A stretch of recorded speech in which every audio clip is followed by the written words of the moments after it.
Good afternoon, fellas. It's been about 2 weeks, so I don't know where we left off last time with like updates or anything, but yeah, honestly, totally could have streamed past 2 weeks, but I've been busy. I've been appearing on other people's streams and the like. Appeared on Red's stream. I appeared on a few of Brem's streams. But I've also been through an identity crisis of sorts. I'm looking to change the name of this channel. I'm like contemplating between a few different usernames right now. Thinking about going back to a few of my older ones, which just sound funny. But I don't have anything concrete just yet. But I kind of woke up today and I'm like, huh, it is a Monday. And I haven't streamed in a hot second now, huh? And I'm like right on the last little bit of sorcery. Might as well do that. Might as well do that. Why not? Why not? So here we are. Finishing up sorcery. Right, so I think we're on our like third death or something. We got decapitated up here.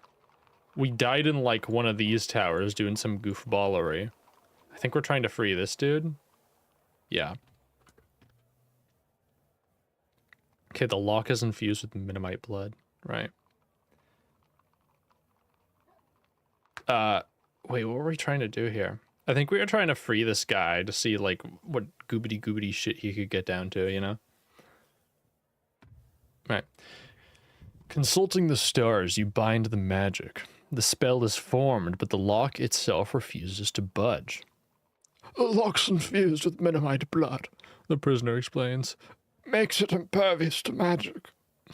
With a mutter, he adds, wish someone had bathed the bloody archmage in that stuff as a baby. You bash at the lock with the handle of your sword, but it does nothing. The padlock holds. Alright. What spells we got? I love how I always just rush into stream, by the way. I kind of forgot about that. I should probably do like a State of the Union address before each stream, you know? I kind of do that, and I kind of don't. So, all right, hold on. Before we get in too deep, right? Let's do the State of the Union address. Right. Kind of been working on videos, kind of not. I've got a script that's like good and done. I'm waiting on one other opinion on it though. What else? I have a whole jug of limeade here with me. That's pretty fire. Delicioso. What else is there?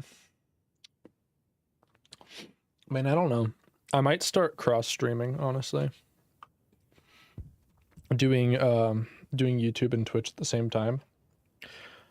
Ma, aka Quinn, has recommended I do that on multiple occasions, and I should probably listen to the dude. But at the same time, then I have to like work with Chatterino and shit to see both chats, and it's like, you know, so it's like why even bother? But I'll just sign it away with the laziness, you know? Why do something that is like actively more beneficial if it takes just a tad bit more work? Jokes aside though, I might start doing that. At least with things like Overwatch. Because the Overwatch streams get nice and rowdy. Nice and rowdy and fun. That's mainly with Bremethy and Red. But yeah. I've been thinking about also doing a playthrough of Elden Ring on this account. Like, just I've never played Elden Ring. Despite like my brothers jumping on it almost immediately upon launch, I never really got into it. And like, to be fair, they were big into a lot of the Dark Souls games, and playing Bloodborne at the time or something. I don't even remember when Bloodborne came out, but point is, I'll probably dive down that rabbit hole, try to complete the game. I realize that's signing myself up for like a 60-hour playthrough, but you know, probably not even 60-hour. Let's be real. Length of the game's probably like 100 hours, generously.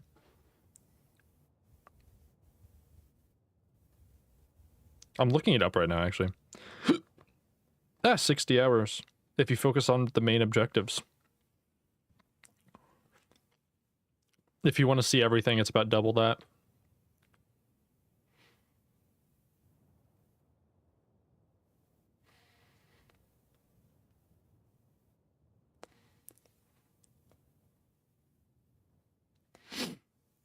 But yeah, Elden Ring was bought for me by Murph. Thank Murph.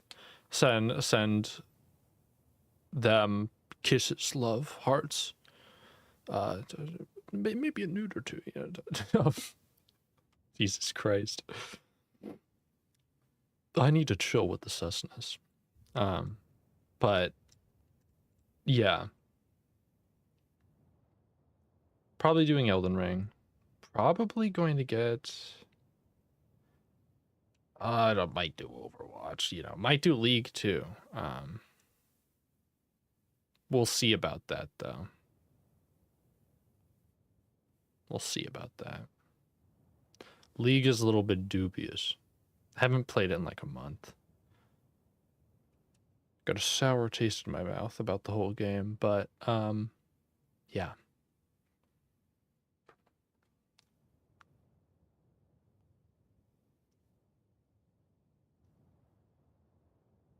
I'm trying to think if there's anything else, honestly. I don't think there is. Because we went through name change, which is going to be happening sooner than later, hopefully. And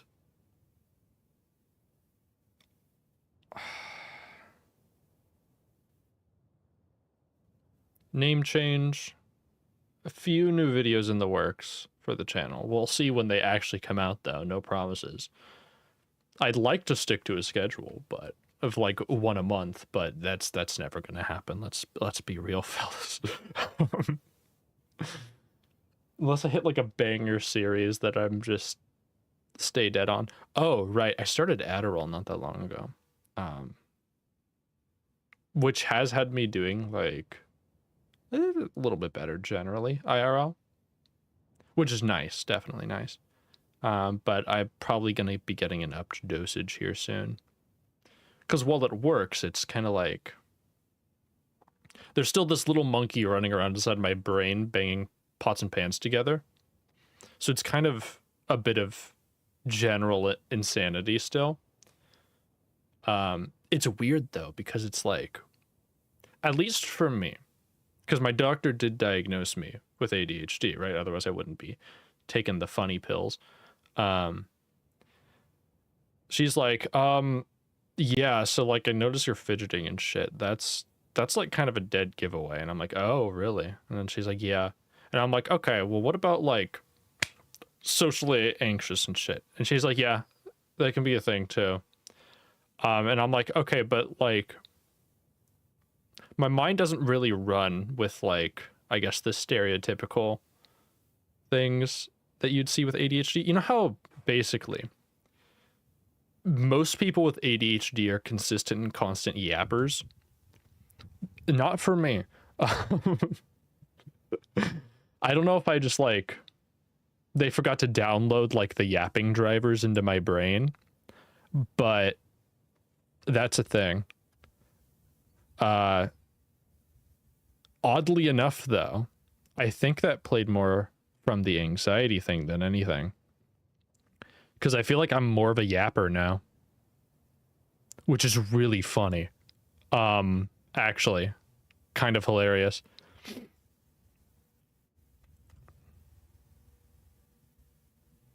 But yeah. Adderall's kind of neat, though, all things considered. Honestly, I don't really get many effects from it, really. Like, except for just being able to generally stay on task, which is nice. At times I'll get like lightheaded almost. I don't know how to describe it other than that, but it's not necessarily lightheadedness, but it almost feels like it. But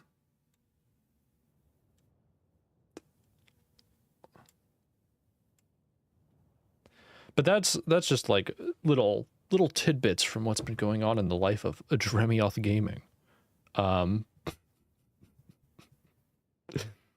We could talk about like username shit though.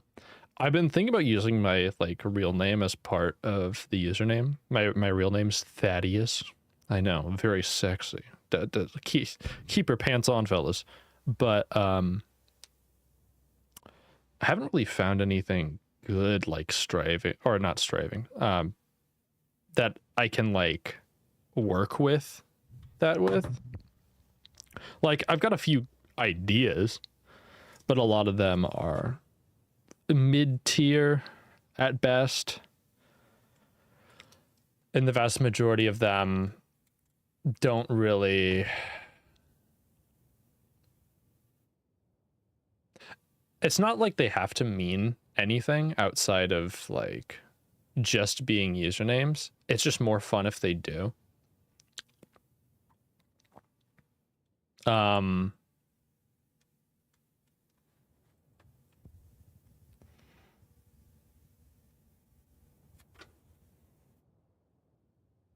I know a lot of people will like take part of the name, then like slap a different word on the front or on the back, and they'll come up with that.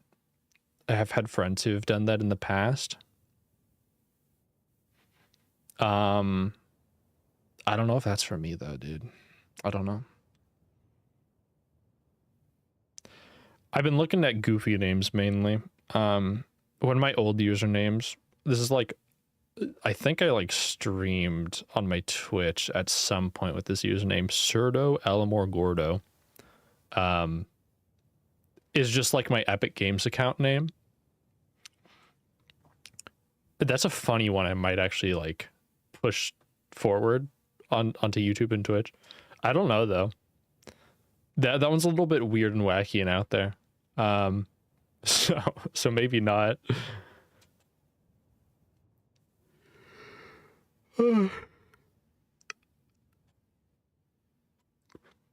But yeah, that's kind of, there's the full State of the Union. All right, no embellishments, nothing. Elden Ring coming soon, maybe. A few other stream games I want to do. I want to do Psychonauts 1 and 2. I think that would be fire. As just a playthrough game. We ain't doing anything fancy schmancy. I have a few Risk of Rain challenge run ideas, which I think we could do. And I think that'd work fantastically as well. I think I just have to edit, or not edit, but alter my editing style first. Try to make it more like the content that's already made for Risk of Rain. I don't know.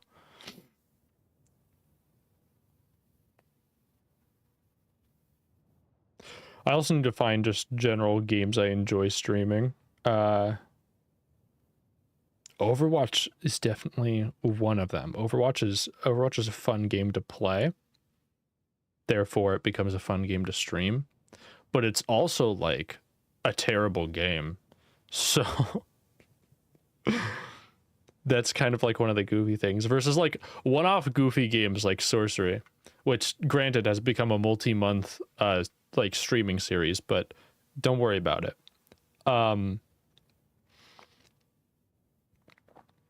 Yeah, I might do a Minecraft event as well. I've had one in the works for a while now. I just have to find the right people / people who will remain interested in more than a few weeks. But there's some difficulty with that, so maybe not. I might do a few basic Minecraft events first, but yeah. That's kind of like everything, though. Name change, new games to stream. Again, I'm going to try to stick to the general stream schedule, which is Monday, Friday. I'll flex my stream times, though, depending on if I'm streaming with other people and what time they are streaming. Bram will, like, once a week host Lethal Company. So we might do that. It's just sometimes the heavily modded Lethal Company is a bit fucking much. But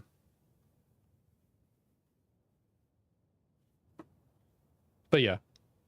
Anyway, I've yapped for long enough here. All right, it's time to get back to fucking sorcery. Let's try to save this man. Our poor boy, okay, suffering. Look at him. He's not pretty, but he's suffering. So, like, we gotta help the boy out. Can we grease this man up or something?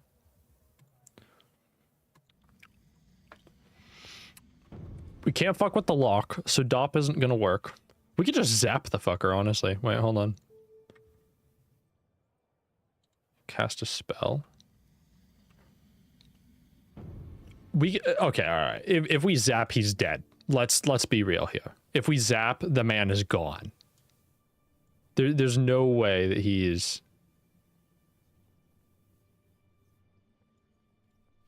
There's no way that he's going to be alive after that.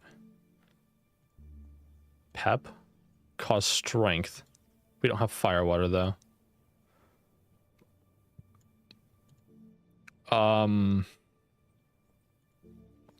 Cause slowness. Oh, man.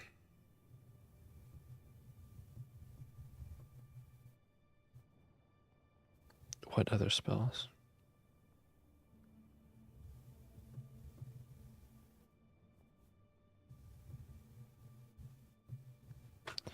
We could do...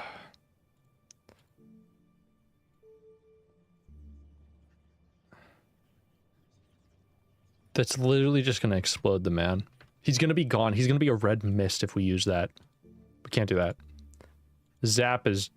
Yeah, that ain't going to work.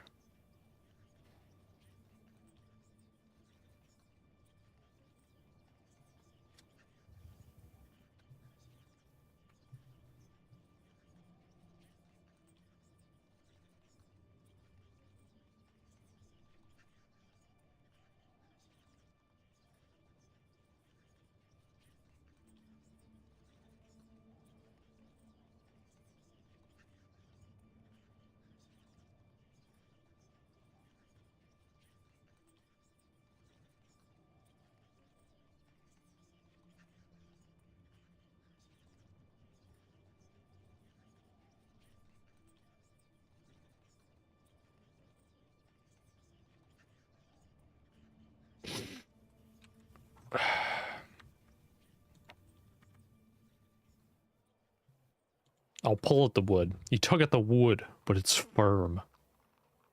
No. Wait, did this man even have anything good? I could free you.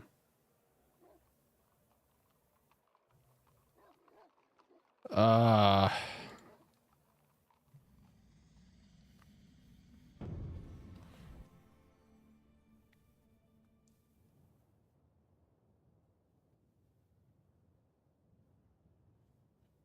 feel like our best bet's to Raz. But we don't have beeswax. So I think we're just gonna have to leave this guy. It will not budge, you say. Useless. Did your comrades put you up to this cheek trip? You can at least spare me some food. I'm starving. Taunt or beat me all you will. You will teach me no lesson in a week. That a week in and out of this bane-cursed pillory is not already taught me. Unless you wish to feed me. Be off. He's surprisingly lucid for someone who has spent a week in the stocks. Alright. Deciding this poor creature is best left alone, you say nothing and walk away. He curses your back as you leave. You could head out into the square or cut across the guarded road that leads uphill from here. We could try to go get a Minimite, actually. See what we can do. You return to the east side of the bustling square. The arch to the merchant's building leads this way. An alley runs past it. An empty pillory sits to the north of here. The middle of the day is hot. You could cross the square or explore the fringes. Yeah, we haven't been on the south side yet. You head south from the square towards the large wall that separates the city from the outer yards. This is the southern reach of Mampang's inner city. The sun has reached its highest point now. There's a very large building just off the road here. Let's look at the building. The building is impressively grand, with a domed roof that curves up to an ornate spire. And though its bottom floors are filth and slime streaked, the upper levels are set with beautifully colored windows in ornate fittings of brass and metal. A sign above the doorway to the building reads, Treasury. You look at the southern wall. There's no way to cross it from this side. It keeps the occupants of Mampang inside the city as effectively as it keeps outsiders out. Crews are working the pulleys, bringing goods into the city. Gold is brought from the large building nearby and counted carefully into barrels before being sent back. There is no time to waste.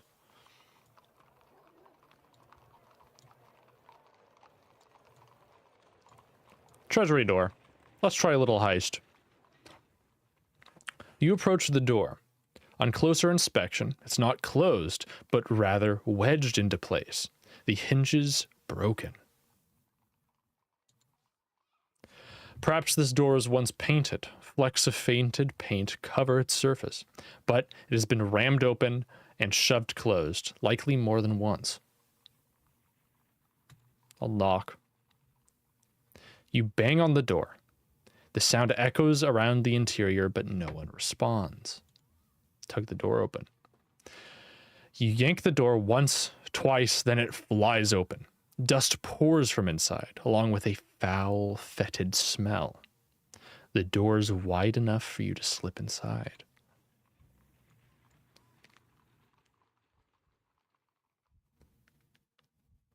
You step inside the low room through the broken door. Perhaps this room was once hold on. Jesus Christ. I can't. All right, hold on.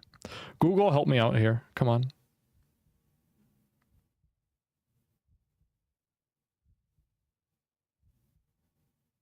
Let's see. How do you pronounce this?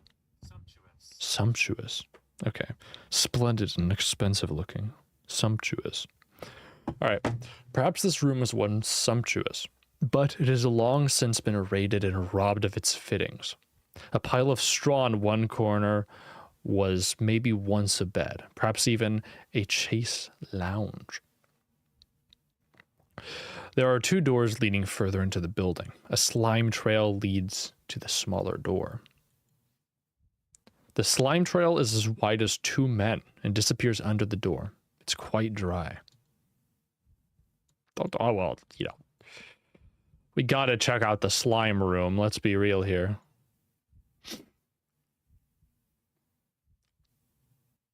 Alright. The room beyond the small door is thick with slime and grease, but your attention is diverted by the ceiling, which is lined with glass panels. They are smoky and filmed over with moss and slime, but through the glass, you seem to be able to see another room on a level above. You step back across the room for a better view. Are there figures visible through the grime that covers the glass? They seem to be seated, perhaps reclining. There's a flash of light and a swish of a dress, perhaps even, for an instant, a finger on the glass. It's hard to be sure, but the panes have been set into the ceiling at an angle, perfect for anyone above to get a view down. You become aware of something snuffling close at hand. You peer around the dim pit in which you stand. This chamber resembles a rubbish dump more than a room in a mansion. What is its purpose? One wall in particular is piled high with junk and rubble. Oh. The smell here is truly foul. You cover your mouth and quickly dash it back out the door.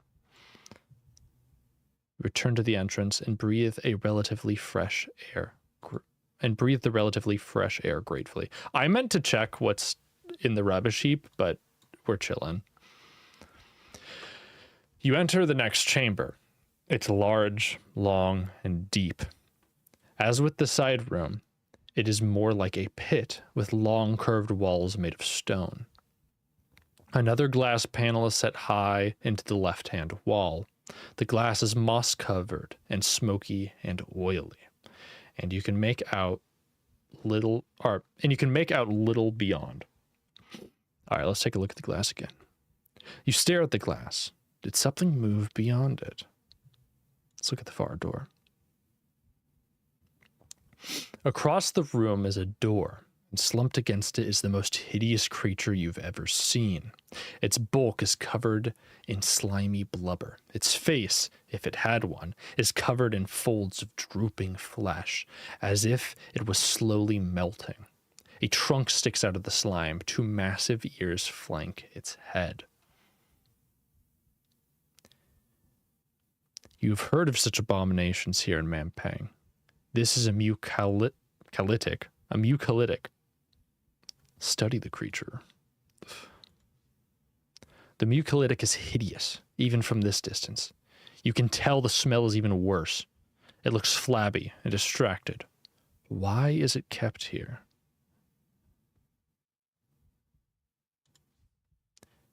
You grab a rock.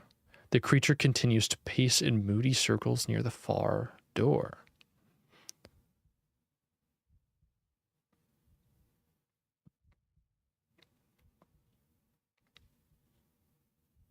Bro, it's just an elephant. Let's throw a rock at the wall. You toss the rock and it bounces off the wall. The creature begins to lumber towards the noise. Sneak past it. You creep past the mucolytic while its back is turned and reach the door. Turning, you see that the creature is shuffling towards you. Open the door. You wince as the door creaks open, but the creature is only making a slow, circling routine towards you. You tug the door open. We're chilling. You tumble into a long, narrow hallway that curves a little out of sight. The glass in the ceiling continues, suddenly clear of slime and mold. Through the glass, you see a crowd of faces, many more than you had realized, and all are watching you, some sipping drinks, while others hold hands as they watch. They talk with great animation, but you cannot hear a sound. Some have lifted small, darkened eyeglasses on sticks to their eyes. You wave a hand at them, sending up a wave of silent clapping. A few wave back with enthusiasm, and one blows a kiss. You take a few paces along the hallway and start to realize that something at the far end must be giving off an incredible light. You can see the spill from it as the tunnel curves. A few paces further on, and the light becomes overwhelmingly bright.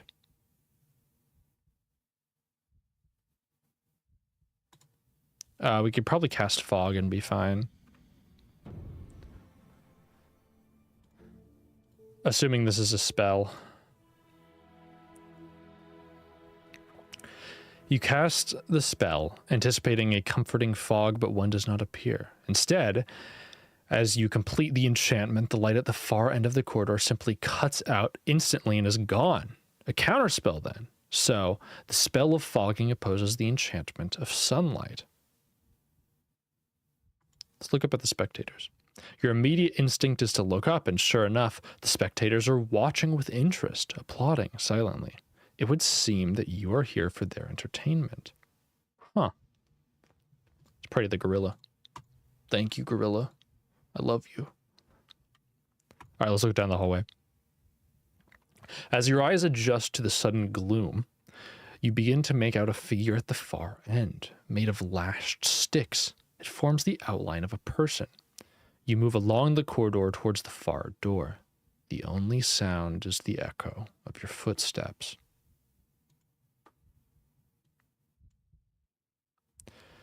You pace through the darkness to the end of the corridor, where the defunct statue stands guard onwards.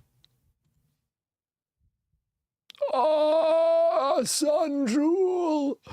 Yes, finally. The curious construction is a crude statue, with its stick arms shaped into a spellcasting form. A grimalkin, arms positioned ready to cast a spell of blinding sunlight. Near the base of the statue lies a sun jewel. Give me that. Give me the sun jewel. Give me the sun jewel. The sun jewel. Sun jewel, finally. You pick up the sun jewel. This must have been the source of the spell, and it seems to be in one piece. An excellent find. Careful, you wrap your hand in... Wait, what? Careful, you wrap your hand in a fold of your tunic and turn the door handle of the far door and pull it open. The dank room. Oh, brother. You enter the next room, feeling surprisingly fresh as after your roasting. The air in this new chamber, is wet and soothing on your skin, though it is as nearly hot as the previous room. You are surrounded by trees, which droop with heavy leaves. It is as though someone had planted a section of the forest of Snatta. Vines nest in the ceiling and walls, and the ground is thick with undergrowth. The room has a glass ceiling like the others, but vines have choked it, drinking up the light. And now you can see little of the room above. A small bird flits overhead. There's a forking path in front of you. One way is choked with vegetation, the other more open. You watch the bird, which flies along the path, then turns into the trees.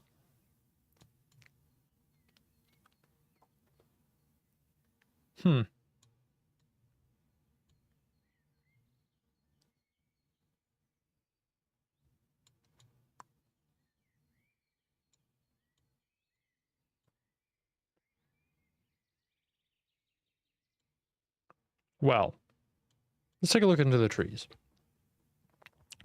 You take the vine-choked path, keeping an eye on the undergrowth. Living roots and tendrils creep across the jungle floor, burrowing into the earth, then re-emerging. Was that a rustling bush?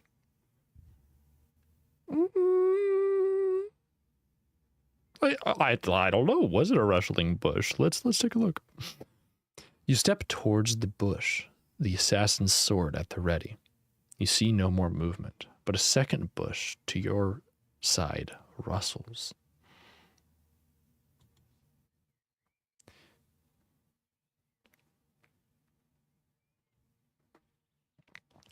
You keep your eye on the first bush, which stays still. The other one rustles, and you see a glint of light beside you. Eyes. A pair of eyes are staring at you low to the ground. It's a jaguar. The beast roars as it slams into you, gouging your shoulders and laying you on the ground. Roll aside. You roll to one side before the beast can strike again, but the undergrowth is still rustling. Parts of a second jaguar emerges from the jungle. It sniffs the air, catching the scent of your blood. Leaping up, you ready your assassin's sword. You will need to finish the creature quickly, or the second will join the fight.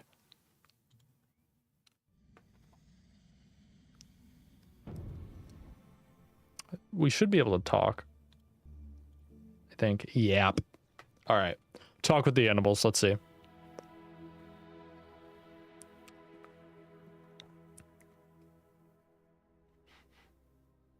All right. Pulling out the green wig, you put it on and cast the spell. But there will be no reasoning with these creatures. Their growls are simple enough. You have the leg, and I'll have the head, one murmurs. All except the ears and the eyes. You can have the eyes. Keep listening. Can I have the heart? Asked the other one. The still beating heart. If I can have the kippers, the first replies, and the feet. You've heard enough. You wave the enchantment away. There is no time for anything more. You draw your sword and tear into the jaguar. Full send. The jaguar paces forward, its eyes narrowed. It will not listen to reason. You charge headlong. It bounds forward, only to skewer itself on your blade. It writhes and howls. It limps back, bleeding heavily.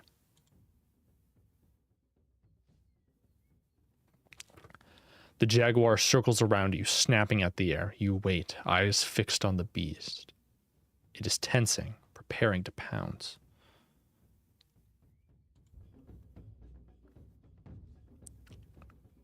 You stay crouched and alert.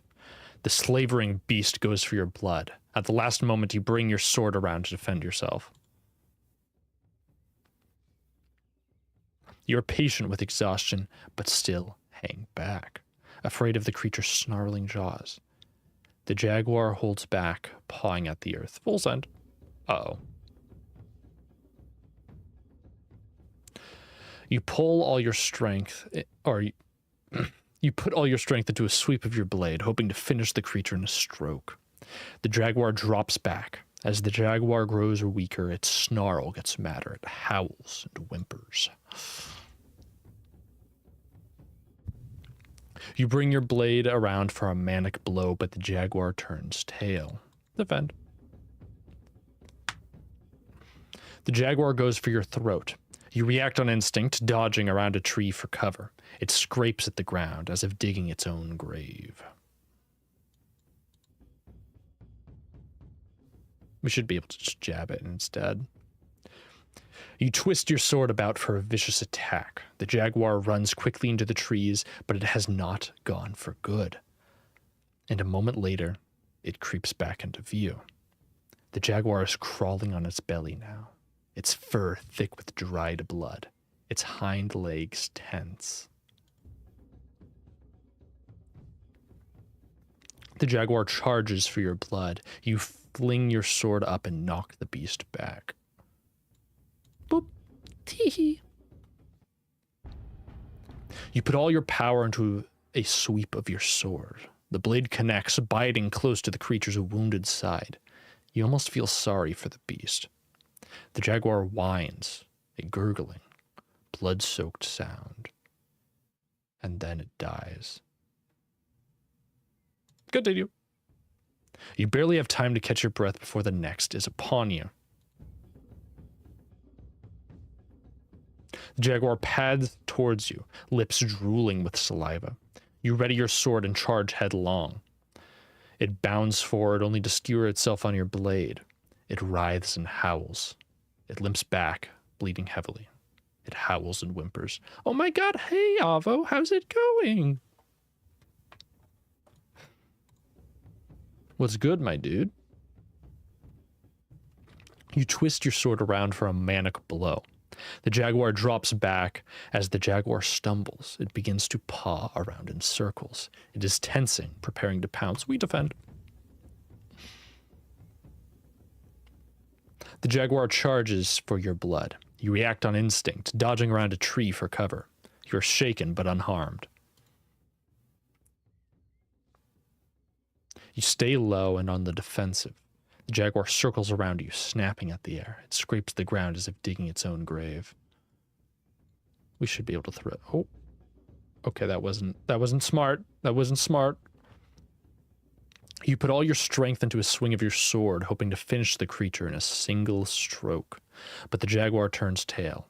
It moans and howls. Oops, wrong account. But doing good. How are you? I'm doing pretty good. Doing pretty good. You know, I've neglected streaming for 2 weeks, but we're chilling. We're chilling. Right, you are on the wrong account. Oh my god. Not on the Jumbled Berry account. How scandalous. My lord. How's your weekend, dude? I heard you were up to some tomfoolery.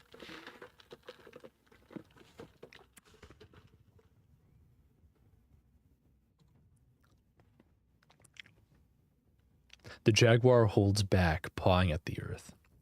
You wait, eyes fixed on the beast. Devious creature. Oh! He's headed for me, my god. You are weakening, but still hang back, afraid of the creature's snarling jaws. The jaguar goes for your neck. At the last moment, you dive aside, but you cannot hide forever. The jaguar scrapes at the earth. This man needs to die. Real. It was really good. Oh, hell yeah, dude. My weekend was chilling, man. Just hanging out with the fellas, you know?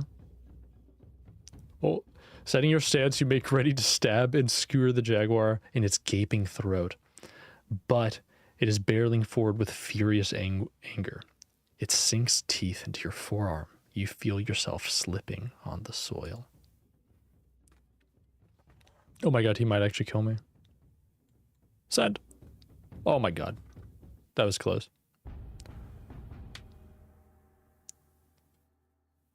You bring your grip around for a wild attack. The strike lands deep. The jaguar turns twice before falling to the earth, its paws up in the air. Yeah, that one was a bad fight. We fucked that one up. Regretting the deaths of such beautiful creatures, you clean and sheathe your weapon. A noise like thundering rain comes from overhead. You look up to see the boots of watchers stamping on the ceiling. Bow. Don't die. I'm trying, Avo. I'm trying. I don't think it'll work, though. I don't think my trying is going to help me. You take a bow and they throw their arms up in response. Some begin to beckon you forwards. There's a clearing up ahead. The ceiling glass there is clear of vegetation. Okay. To the clearing. You step out into the clearing. A stick statue stands here, arms lifted in a curious dance. You have just a moment to see a green finger on one of the statue's fingers when, boop, I got teleported up. You blink with surprise as you find yourself in a wide, comfortable space. A jumble of I just looked up how to pronounce this word and I already forgot. Sumptuously.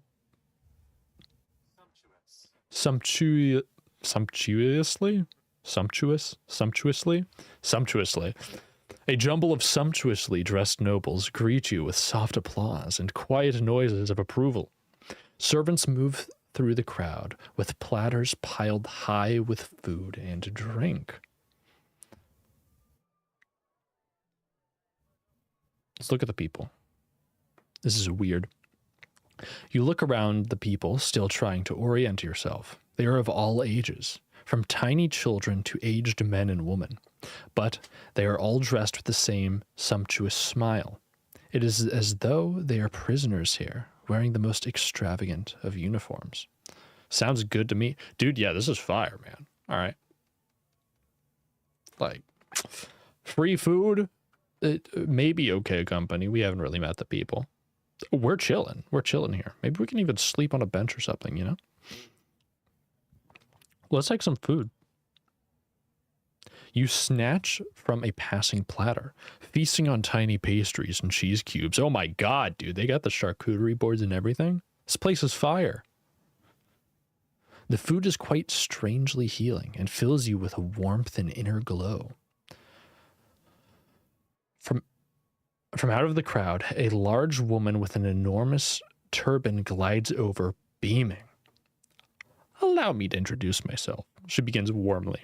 I am Valignia, Master Treasurer, we've not seen a performance as good as yours down there for far too long. Thank you. She smiles. Now rest, recover, enjoy. You are our guest. And find me when you are ready. She winks once before drifting away amongst the guests once more. Red flag. I'm just saying. I don't know. She wants to bang for real. God damn it, dude. Where does King Emioth come into the story? Oh, dude, that's like Act 3. But don't worry, Act 3 is like fire. King Emioth's a real neato creature, too. Excellent character, well written, charming, handsome, of course. You know, he's got his flaws, but interesting character. Too bad he dies.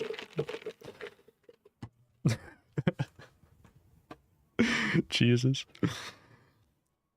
Let's see if we can rest.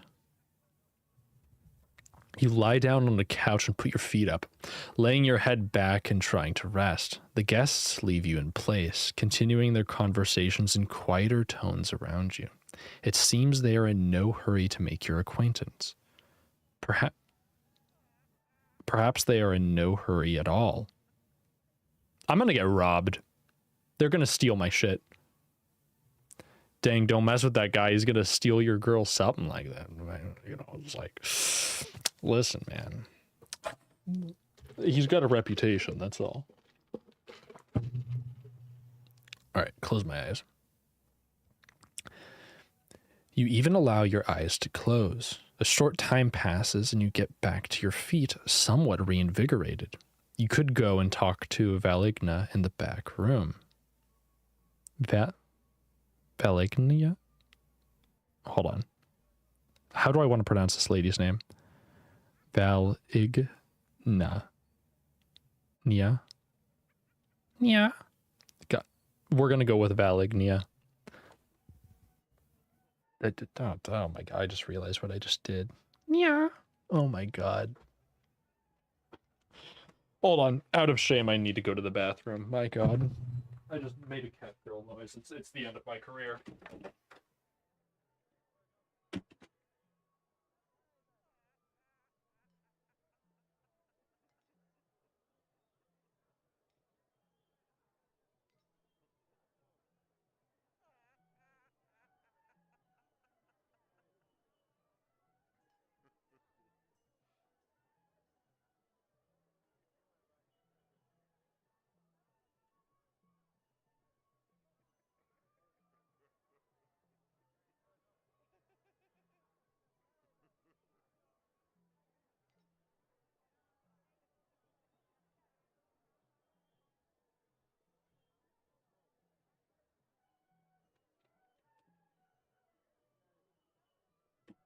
Okay. Hey. I don't know why you're saying that, Avo. I don't know what happened. Nothing happened. Why am I being called a cat? Interesting. I guess I'll roll with it. Catboy Dremioth here.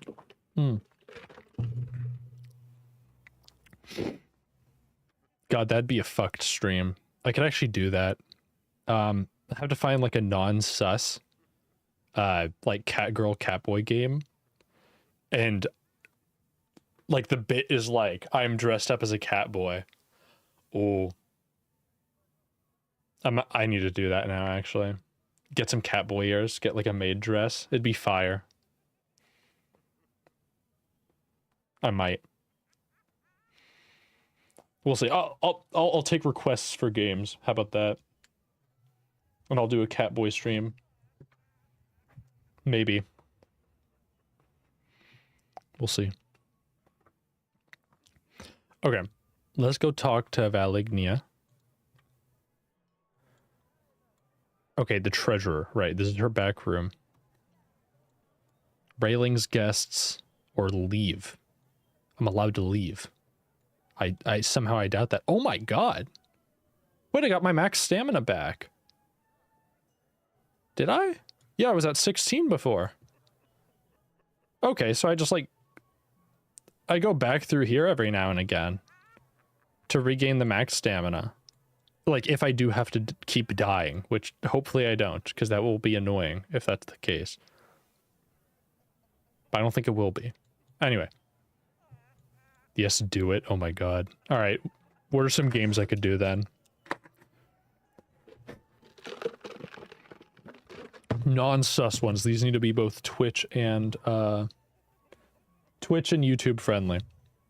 Not necessarily family friendly, just like, you know, not straight up, you know, tomfoolery. Not stuff for the orange site, you know? Just look up Catgirl on Steam real quick, actually.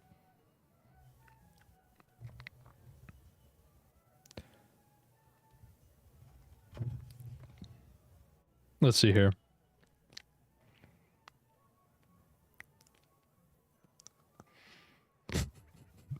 Oh no. How about Catboy? I feel like with Catboy we're gonna get a lot less susness. That's the nature of things, sadly. There's Catboy Creator. Why did Total Warhammer... Why did Total War Warhammer 2 pop up? Excuse me?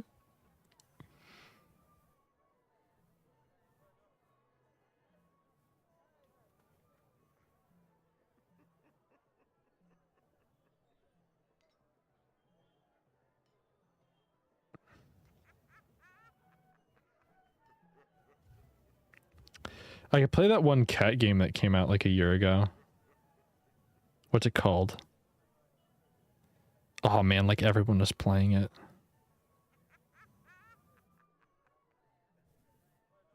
Nico Para, Catboy's Paradise. Oh my god. Well, I might as well. Like, all right, I'm somewhat vaguely familiar of Nico Para's reputation, Jumbo. Are you trying to trap me here?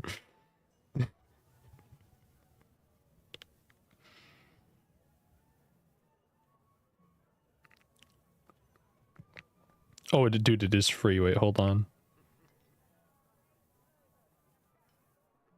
You inherit a cafe. Oh, hold on. Okay. Here's the pitch for the game. Nico Para, Catboy Paradise. When your grandfather passes away and you inherit his cafe, it's a tall task for anyone. But with the help of 4 talented catboys, Cafe Kin Yuan is ready for business in Nico Para, Catboy Paradise.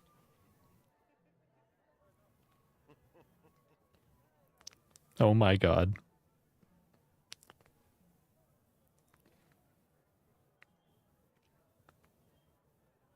Oh, top reviews, they don't get naked, sad face. I think we're chilling.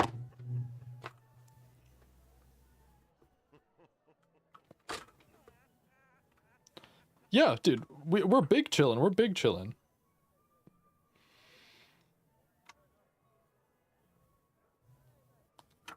Okay. It's a plan then. God damn, dude. I'll do it after the rebrand. This is gonna be so fucked, man. Is that Twitch content or is that YouTube content? I don't even know. Okay.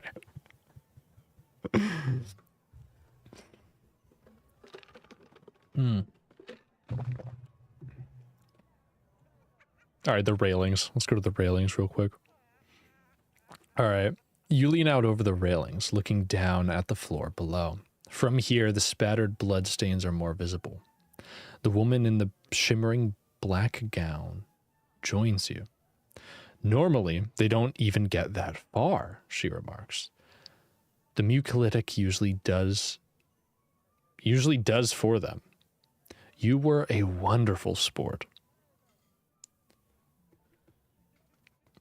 It can be both, I guess. Oh, real. I could do cross streaming. Cross streaming, maybe a little bit of cross dressing as well. We'll see. It depends on how far I want to commit to a cat boy / cat girl bit. We'll see. God God damn it, dude. Why not? Yeah, it'd make a funny video, like a highlights video. There you go.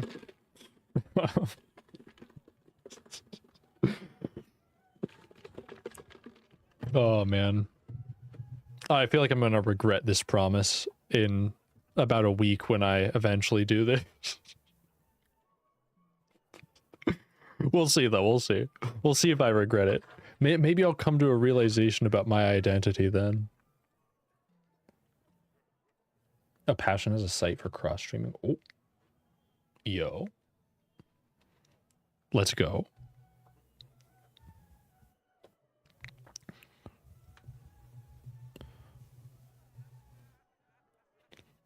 Oh, it does cost money. Ew, ew, ew. Not fun, not fun. Yeah, I've considered it. I just haven't wanted to get into like all the technical shit that I would have to do for it, honestly. All things considered, plus of course like paying for anything is gonna suck. It's definitely something I'd be willing to do if I got consistently popular on both YouTube and Twitch. Because then at that point, you know, it's more of a thing. Right now though, I'm big chillin'. I'm big chillin'. It has been something that I've been meaning to look into for a while though. Definitely.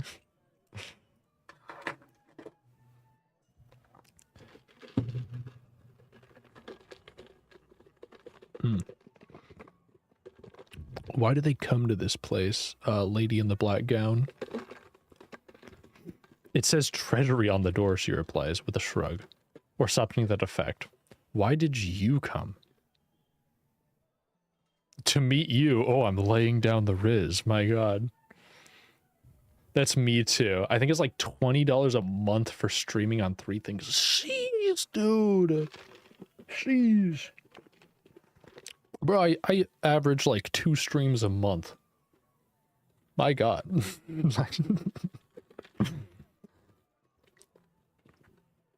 It's $10 on stream.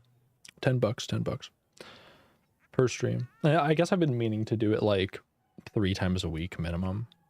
But that's like split between like a professional account that I also have, which I haven't really gotten started on yet, but you know, that's life.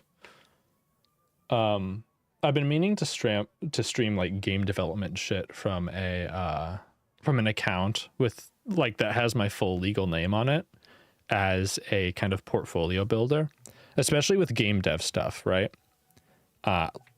Like I was really planning on just using that account to be like, oh, okay, I can't make this into a YouTube video, but I want to do it and record it anyway. So I'll put it on an account with my actual name as kind of just like more of a almost like video diary / log type beat of what I'm doing. So it wouldn't have like too fancy of editing or anything, but it also like wouldn't be shitpost stuff. It would just be like, oh, okay, I felt like making a knife this weekend. Here's the process of that. Which would probably be good content in its own regard, but it doesn't fit what I do on this channel. Then again, I do a lot of garbage on this channel. So like, I don't really have any set genres on this channel, save maybe like gaming as a general genre. But yeah.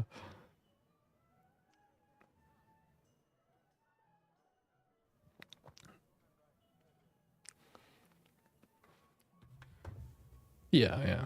It's a blast though. Did you just want to cross stream for the like extra exposure Avo or Jumbo? Even though you are on the Avo account.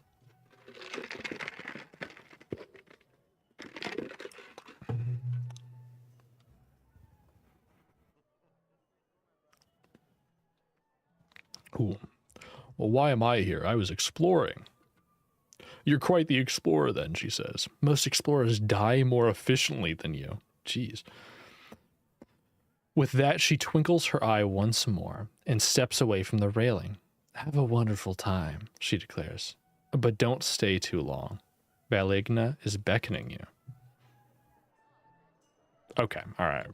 We'll go to Valigna. Yeah, that's what I plan to do.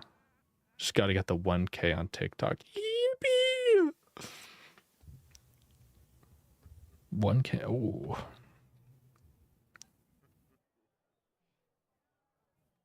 Wait, what are you sitting at now? I'm going to go look. I barely go on TikTok, sadly.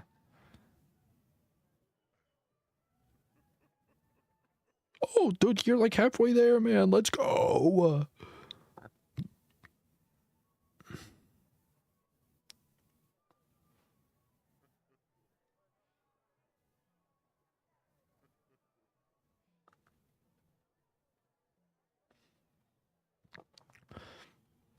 I'm a lurk with stream.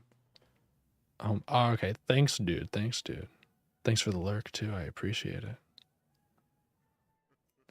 Valigna leads you away by the hand to a corner set with a small table and an alarming jaguar skin rug. She lowers herself carefully behind her desk. Well now, she purrs. You found your way to me. What is your wish?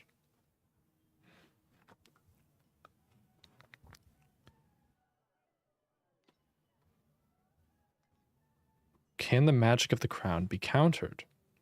You demand. She shrugs. Who is this lady? Like, was there a clue here? Hold on. Hold on. Who is this lady? I feel like I'm missing the plot here.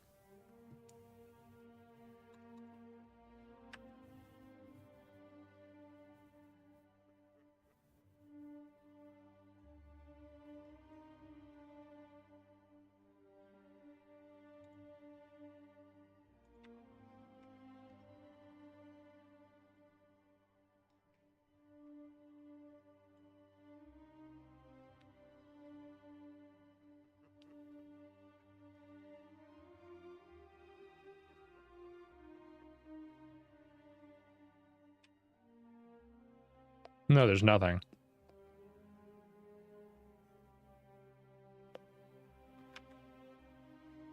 Okay. I'm just gonna assume that I actually know who this person is. And that she's not just a random person, and that I don't have any context for her like actually existing. You found your way to me. What is your wish? I just randomly asked this lady I just ran into. Can the magic of the crown be countered? Okay. She shrugs. I know little of magic, my lovely, she says.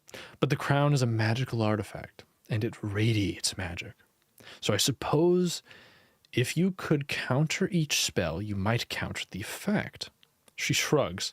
But in the presence of the crown, why would you... But in the presence of the crown, why would you want to? She strokes her arm gently. Come now. What do you really want to know?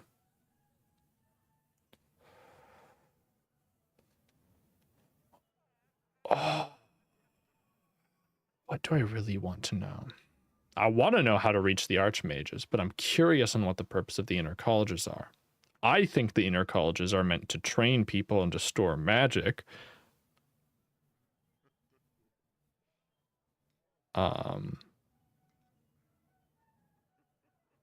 But I don't know how many of these questions I can ask without... We'll start with priority. Tell me how to reach the archmage. Ah, replies Valigna with a frown. I had assumed that you'd want to talk about optimizing your taxes. No matter. She smiles coldly. So the archmage is your goal, is he? Now then, I think I might have penetrated your disguise, she laughs gently. But don't worry, your secret is safe with me. I think you're far more valuable alive than torn into pieces by birdmen. For now. So will you help me? She smiles. The Archmage cannot be reached. He is never reached. He lives in his inner sanctum, behind the throbbing doors. I do not believe if he can even open them himself. Only the birdmen visit him. And how do they do that? How do you think, you stupid, beautiful thing, they fly? What is this party? Why? She beams. It is my wedding. I have married. Oh, she glances around, appearing to count before continuing. 17 of them. Some are rather old now, of course. Nothing like you. Armed with your new knowledge and more than armed with your new knowledge and more than one cup of wine, you take your leave from her. There are several more guests filling the chamber. Oh, well, I didn't even ask how to get through the gates of Throbbin. Okay, well. I kind of expected, since it didn't have like a symbol next to it, like on the left of each card, there's a little symbol, and I'm like, huh, interesting. I thought that meant like, oh, okay, this is just an exploratory question. Guess not, though. You hover with the groups of people, but find that as you approach them, their conversations, all empty platitudes and expressions of mild contempt at minor things, dry up. It is as though they were nothing but dancing shadows that flicker as the lantern is turned. The thought occurs to you that they might all be actors, hired by the Master of Taxes to keep her company. You have spoken to everyone worth talking to. Perhaps. You bow to leave the room and turn to take your leave from the crowd. A servant appears at your elbow to lead you away.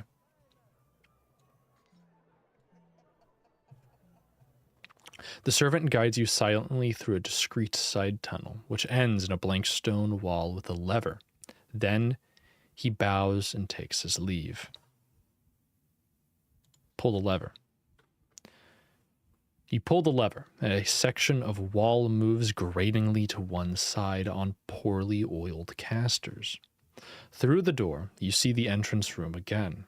It seems even more desolate and destroyed now by contrast to the rich room above.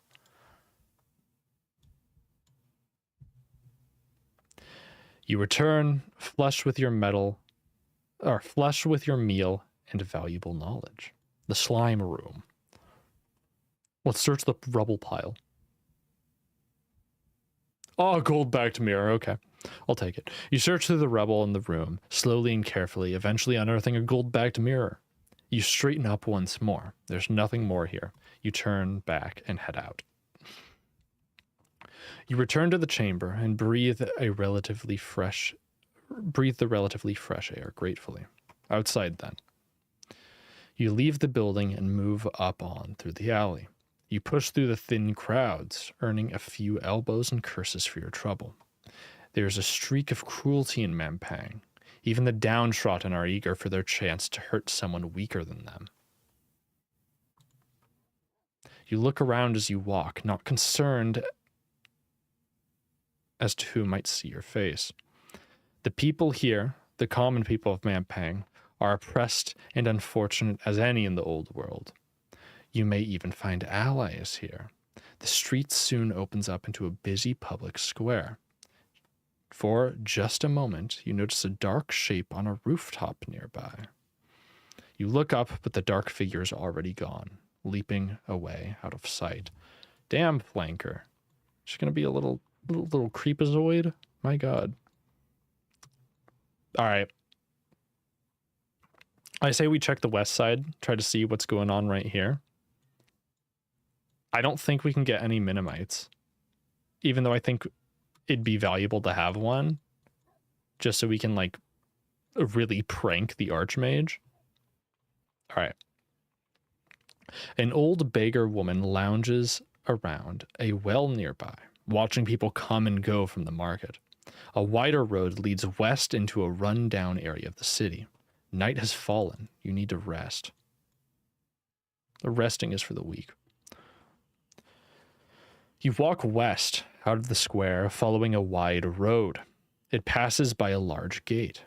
Before you is a stone facade that stretches the length of the street. It seems to be closed for the night. Arched windows are placed evenly, though several panes are missing. Worn steps lead to a door that is rather small for such a large building. But the doors are sealed fast for the night. All right. Let's sleep outside the gates. You curl up by the monastery gates, hoping the building's grace will provide you the sanctuary you desire. Setting down your pack, you stretch out despite the wind. You do not need to eat more today. You close your eyes and let your tiredness overtake you. The long night is filled with visions. You feel a hot wind gathering around your body. You're lifted into the biting air and pulled across the citadel. A dark, brooding shadow awaits you at the end of your flight. That grows larger and larger with every passing moment. There is a voice. Ah, comes a voice, cracked with age and hollowed by soulless laughter. There you are. Where am I? Oh. You stand on an open balcony with a view across endless frozen wastes. A figure stands before you and turns to greet you. Jeepers creepers, dude. He got ghosts coming out of this thing. My God. Little devil men, too. Yeah, dude, this guy's a radical, man. Look at him.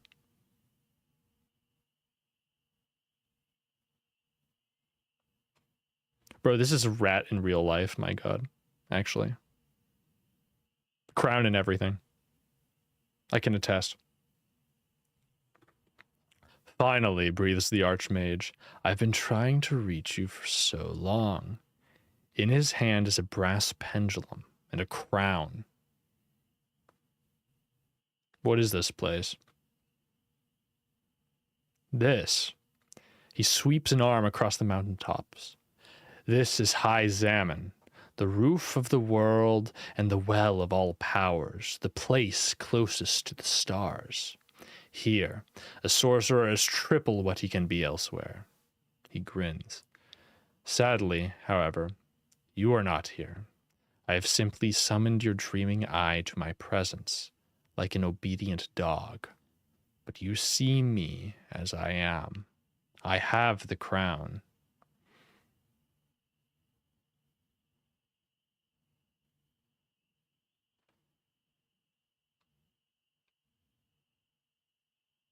It belongs to the King of Analand. Now, I'm sure you know what the crown does, the Archmage replies What? The Archmage replies calmly. No one will take it from me. Not least some ill-equipped, half-starved sorcerer novice who survived the Backlands. Made a rather mess of them, too, he observes. He sighs and turns the crown in his hand this way and that. It is beautiful, though, is it not? Worth dying for?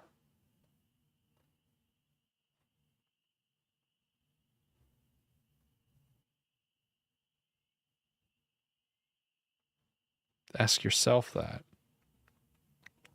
I am 1,015 years old, he replies. I do not expect to die any time soon. For a moment, you feel the mountains underneath you shiver and twist. Clearly, whatever spell is being cast here is beginning to fade away. Why did you bring me here? You are hunting me, are you not?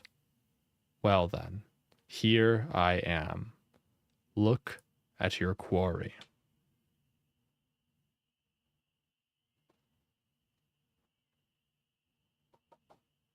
You will not run me from my quest. or turn me from my quest. I have no doubt, but know this.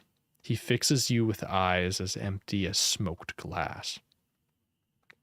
I am the greatest seer that has ever lived. I have explored every possibility, and I know something to be true. If you come to Mampang, you will die.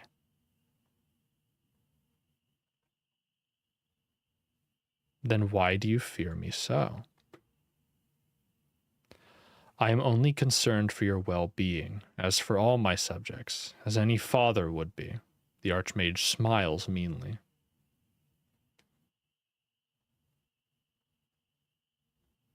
I will end your tyranny.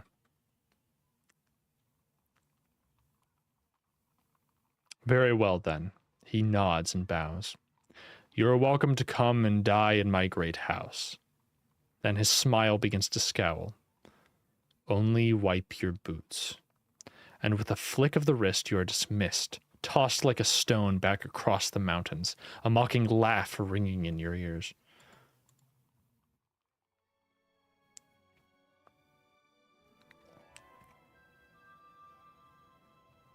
Okay. Outside the monastery gate. During the past day, you gained some maximum stamina, +3, and completed the Gauntlet of the Treasurer. The Archmage is aware of you.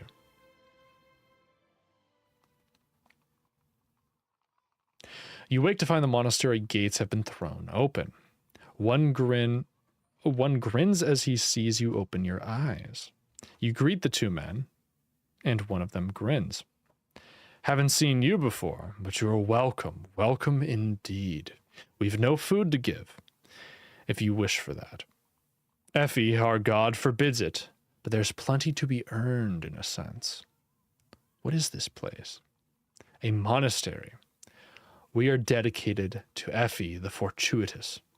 He gestures up the stairs. Feel free to enter, but you will have to excuse us. My companion and I are a little busy betting on the patterns of the crowds. You nod and make your way through the gate. Okay. You step into the yard of the monastery. It's much quieter here, and a sense of calm peace exudes from the building, as though protected from the evils of the citadel around. A short flight of steps leads further inside into a busy hall. Nearby, a monk watches you with gentle interest. You approach the monk and bow your head. Welcome to our place of contemplation, she says. You have the eyes of a lost soul. Are you a monk here? I am, she says. I have been in the order for many years now. Why did you join, if I may? You may, and I will be honest. It was for food originally, but I began to see the sense in Effie's nudges. Living here has helped me embrace chance and risk. What kind or nudges? For those who trust in her and take risks, she will provide nudges, second chances, tilted odds, insights into the disordered order of things. But you must first take the risk and believe. If you lean too heavily on her grace, she will move from beneath you and let you fall. How does one join? Ask the abbot. She points at the doors, but he is at service right now. Are there other monasteries in Mampang? No. The gold we win from all our games is what keeps us afloat. Ah. Clever. Is it not? I think it shows the wisdom of worshipping Effie. A good understanding of chance is necessary in life. The monk smiles and pulls out a scrumpled sheet of paper. Well met, the monk says. But now I must return to contemplating these creases. May your next nudge come from Effie. You nod your thanks and turn away. Cries and cheers come from inside the monastery building.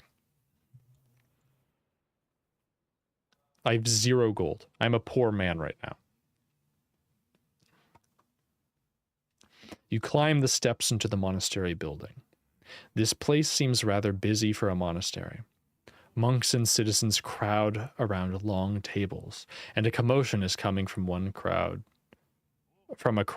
to one side. Wide doors lead deeper into the monastery itself. Small iron-lined windows dot the walls, allowing a little light. Most of Effie's monks are gambling or betting in one way or another. One stands on one leg while another counts seconds. Opposite, 2 monks stand under a tree, guessing when a particular leaf will fall. Along a far wall, surrounded by many spectators, is an intricate course of rats. Okay. The rattle of dice and grumble of betting comes from a side chamber. Dude, the rat run seems fire. I'm gonna be real. I have no chance for making money here though. Let's look at the hall. You walk deeper into the cool of the monastery. It's much quieter here. Your footsteps echo on the cold stone floor. As you emerge into a wide hall, pews line one side, and an altar is in the corner. Let's rest a little. You take a moment to rest on one of the stone benches. It is a peaceful spot, perhaps the most peaceful in all of Mampang. Chanting fills the space. You pause for a while to listen to the singing. It is a strange tune, restless, sometimes harmonious, but at other times horrifically atonal. It is as though the singers are singing their own songs, letting them coincide or conflict as luck would have it. The effect is rather unsettling, and not especially pleasant. You could explore the monastery further or return to the streets. Check out the altar. You move closer to the altar and the pews. Some kind of service is going on. Monks are clustered in groups, chanting in a slurring monotone. A monk in bright red robes, the abbot, stands with arms outstretched. You stand and watch the service. The chanting is odd, a droning buzz lacking discernible phrases. You catch snatches of what might be words, but they sound like a strange imitation of language. Some monks are jovial, whispering to each other and jostling, but others are solemn. The abbot, his bright habit distinguishing him, stands placidly in front of the room. The altar near him is covered in bronze, its top battered and pitted. Atop is a small bowl and a set of metal dice. The chant peters out, and the abbot smiles. Brothers and sisters, the abbot declares, we give thanks to Effie. We meditate on the changes and chances that fill our lives. We give ourselves over to the dice roll, to the risk, and let her nudges as she sees fit. And let her nudge as she sees fit. Jesus Christ, I can't speak, I don't think. He gestures to a monk who approaches the altar. Sister, it is your day to roll. A monk approaches, grasps the dice, and then tosses them across the altar with a clang. The abbot considers the dice and tuts. No luck for you. Half rations for a day. Think upon this chance. There's a long stretch of chanting, and then service comes to an end. The monks file out towards the gardens or linger by the altar. The echoes die away. The monks stand and file away.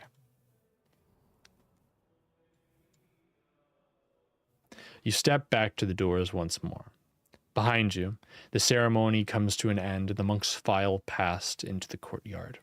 The abbot himself emerges from the room in quiet discussion with a few senior monks. Do I really want to join? I like the gorilla. No. We're leaving.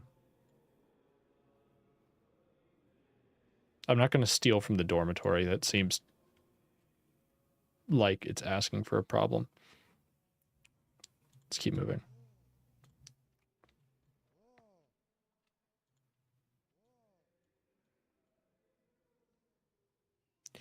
You step out of the calm oasis of the monastery and back into the dust and gray of Mampang.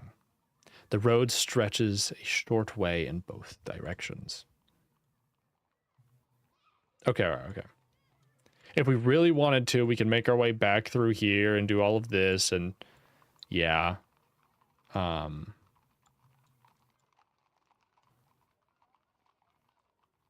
I don't know how good that'll be, all things considered.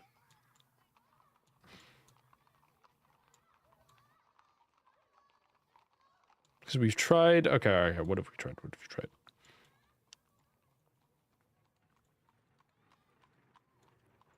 We can't get a Minimite. We've kind of tried that.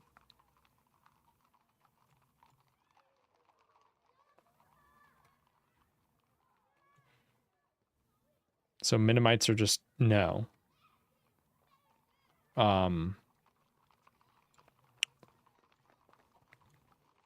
We've kind of done here. We need the sniffing powder, which I think is this big yellow one. So let's head back over here.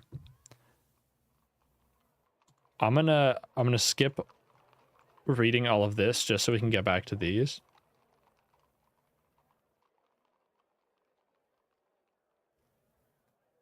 Wait. Look at the central statue.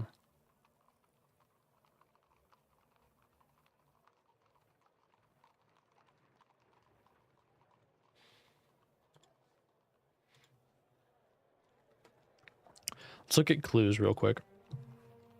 The Throbbing Doors. The central tower of the Archmage is guarded by the fearsome Throbbing Doors, which we don't know how to get past. And don't have any clues on. Right. So let's continue. You make your way along the alleyway. The lane leads off. The sun has reached its highest point now. Make a move. Keep going. Don't want to run to the red eyes again.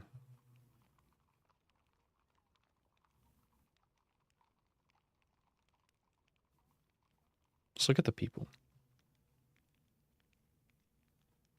I'm going to go up to the fire.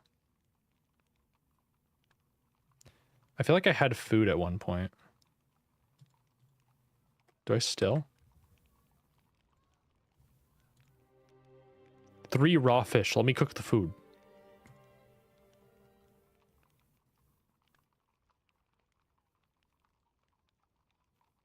You approach the fire, but something about your appearance must be foreboding, as no one will talk to you.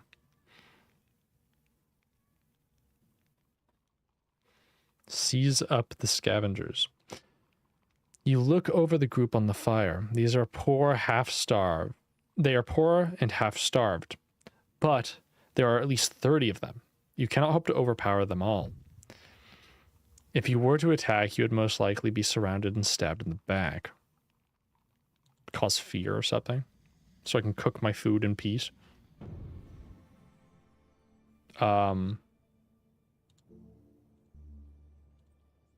See the future, which requires a crystal orb, which we do not have. We could do a yap. What could we do? What could we do? Let's check the spellbook.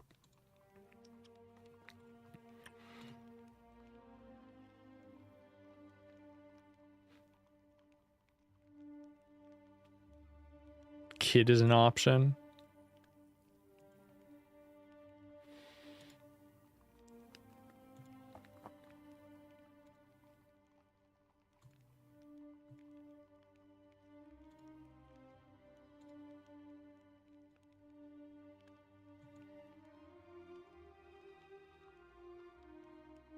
How do we create an illusion that, like, we're the best person ever?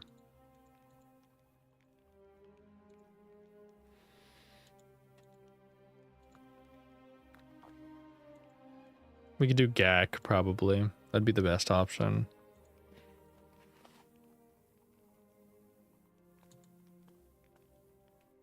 We'll do GAC. If we can. Cause fear so we can cook our fish.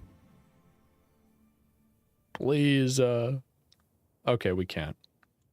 How?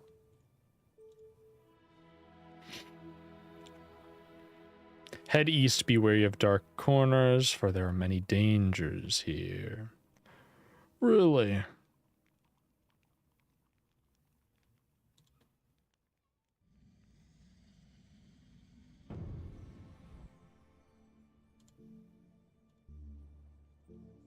I'm gonna cause cats. You craft the enchantment, and a flood of cats spill forth. There must be at least 50. And they crowd around your legs, rubbing against your legs and meowing. The noise is quite deafening. Tickle them. Tee-hee. You tickle one of the nearby cats and it squirms over onto its back, throwing its short legs up into the air and pedaling them. You pick one up. It seems like a real cat. It has been summoned from elsewhere. Has it been summoned from elsewhere or created in its totality? And the cats are varied, as one would expect from real cats. Some are marble tabbies, while others are jet black or wiry and brown. I move on. You decide to ignore the cats and move on, but you can barely take a step without the furry creatures grabbing onto your tunic, digging 100 claws into your flesh. The cats in your arms scratch you, so you drop it again. I'm not going to kick them. I'm not going to hiss either. Cancel the spell. You try to cancel the spell, but you cannot seem to find it anymore, as though the magic has been distributed across all the cats and can no longer be shaped. If you could possibly herd them into one place, maybe you could do something with them, but that would be surely impossible. Wait. You resign yourself to waiting. The spell is surprisingly tenacious. But the cats themselves begin to get bored and eventually disappear into the nooks and crannies of the back alleys. The rat population is in for a surprise. Oh my god. Okay. What else can we do? What other tomfoolery can we get up to? Because we haven't really interacted with this fire at all. Can we not? We can't, right, we can't look into the future. We don't have a crystal ball, which we're about to fix. We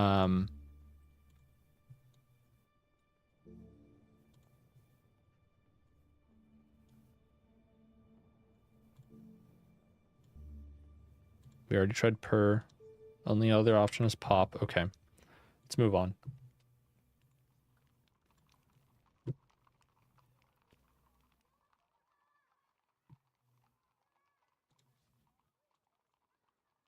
And we've been to this area like 6 times, okay? Let's keep going. Okay. Through the door, we're back in the inner college. Okay. I'm gonna go to the restroom again. I'll be right back.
Oh, oh my god. Oh my god, bro. Oh my god. Okay. You enter an area similar to the yard of towers and flagstones on the west side of the citadel. Look at the towers. Some of the towers rise to the height of trees, while others have been cut down, and others are nothing but circles of rubble. Smoke rises from some, while others crackle with gentle light and energy. This place is clearly buzzing with power. All right, let's go. Okay, so we've been here before. We've done a lot of these before. We wanted to get a sun gem from here. We already have a sun gem, but you know, there's no harm in getting two. All right. Also, we can get a bunch of components from one of these towers. I just forget which one. You leave the shade of the wall and follow the stepping stones out across the water. Everywhere the signs of ruin abound. Weeds crack the stones. Roofs and buttresses have collapsed into heaps. Why has the Archmage allowed such ruin? Surely the rumors of his death cannot be true. The sun lowers towards the horizon. You reach the base of a stone tower with a curved archway at its base. The path splits around it. Okay. Let's go for this one. Clouds rumble as they roll across the dimming sky. It'll be dark soon. You enter the next tower nervously. The inner doors you stand in front of are twice your height and look to be made of solid metal. The air is thick with an incredible smell. You sniff the air. Smoke. Melting metal. As though a gigantic smithy lies beyond this door. As you grasp the handle, you notice it's almost too hot to touch. Open the door just a crack. The doors are very heavy, but you manage enough to control to open them only halfway. You spy a roaring flame just inside. This room must be some kind of furnace. Enter. You slip carefully into the room, which is filled with roaring flames, but you cannot see the source of the blaze.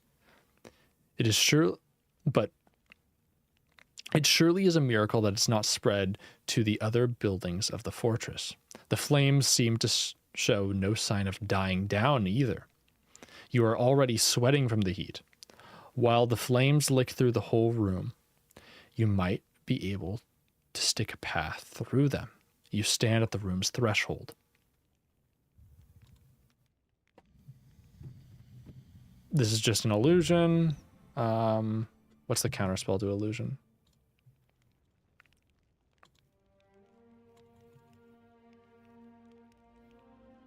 Dim.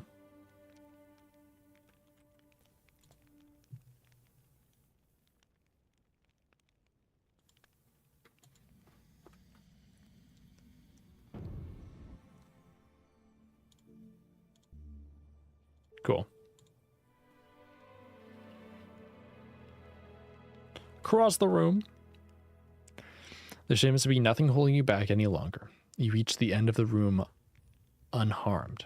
By the door, you see a sculpture that looks like it's made of sticks. Investigate.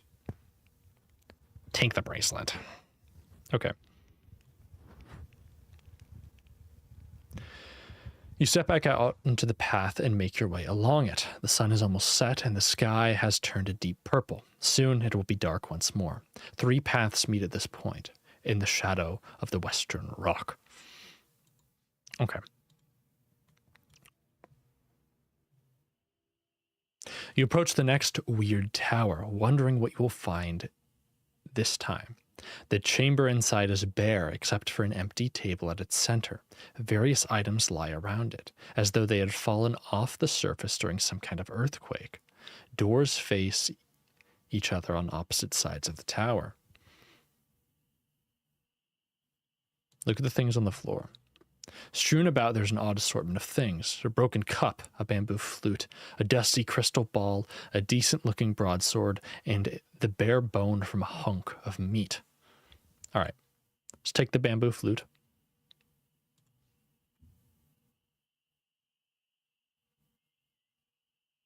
All right, cool. Now, take nothing more.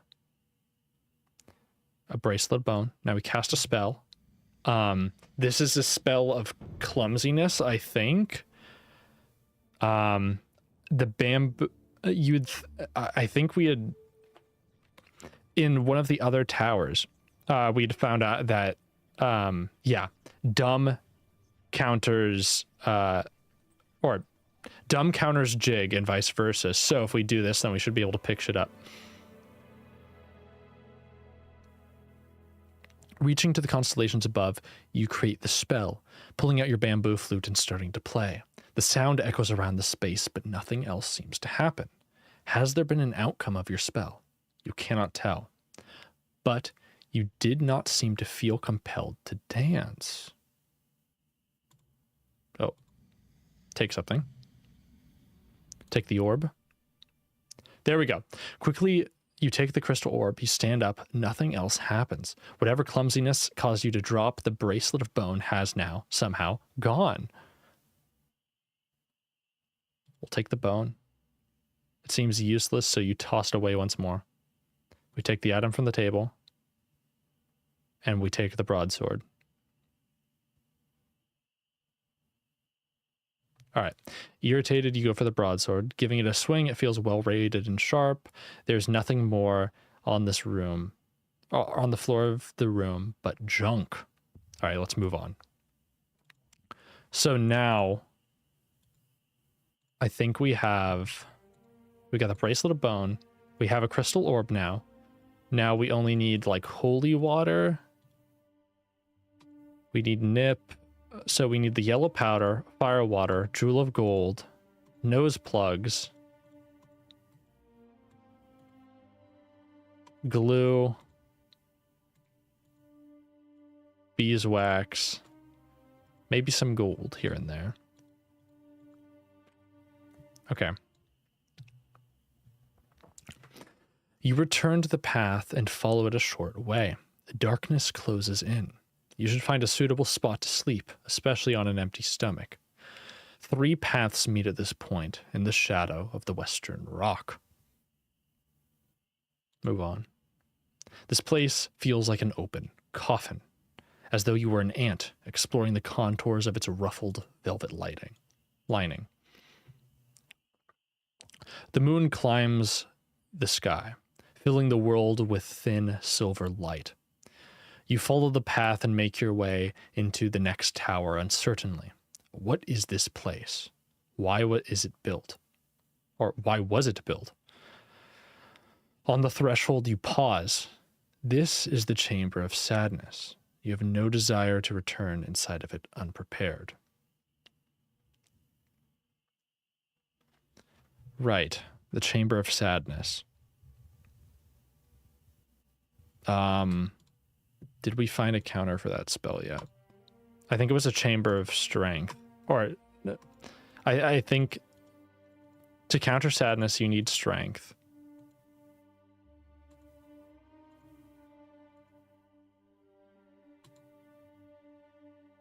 Right?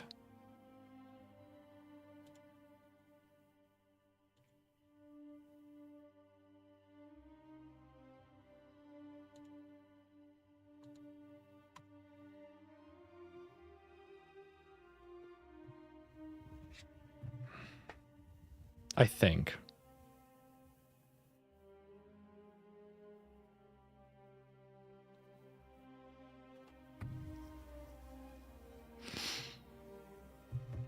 I think it was.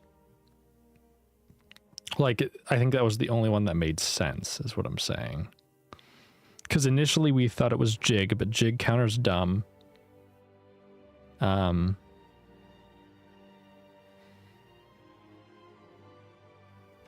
So, yeah, and we don't have fire water, so Let's turn back from here.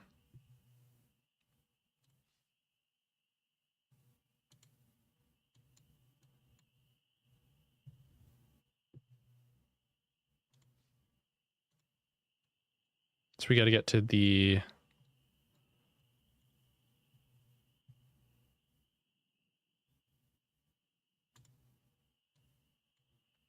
I think this was the Tower of Strength here. Down at the bottom. Right.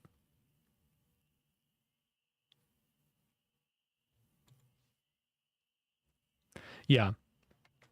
Because we had used how or something, and it told us that the tower was strengthened by the spell of strength. You reach out and gently touch the black surface of the tower by the wall. It's hard to the touch, smooth and cool. If there was even a doorway here, you cannot make it out. Cast a spell, and if this is indeed the counterspell, sap should work. But I don't think we don't have the option to use sap.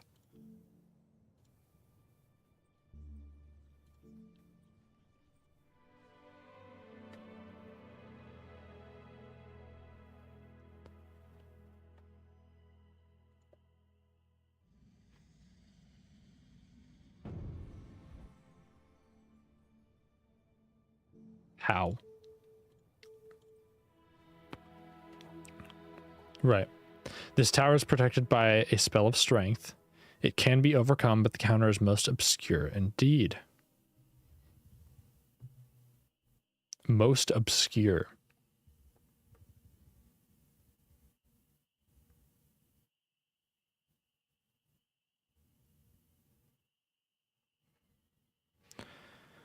Okay. If we can't cast sap,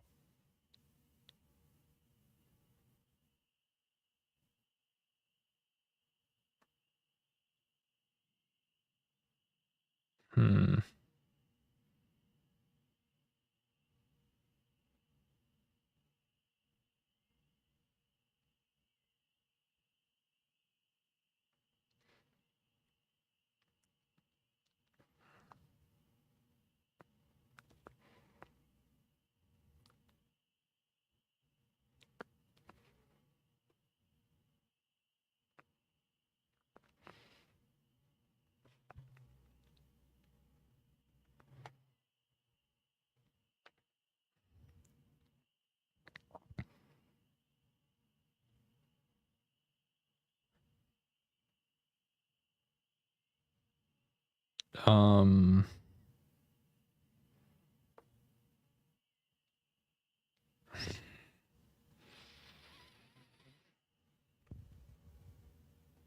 Can't smash the black coating. We tried that before.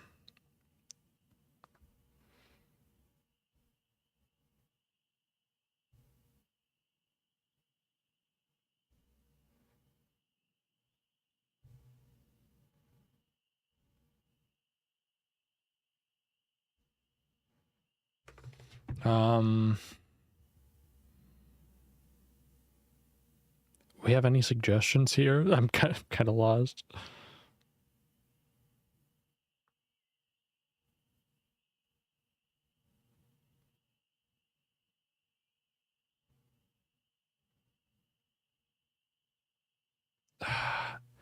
Because again, you would think, all right, it's like everything else. Use sap.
I don't even know.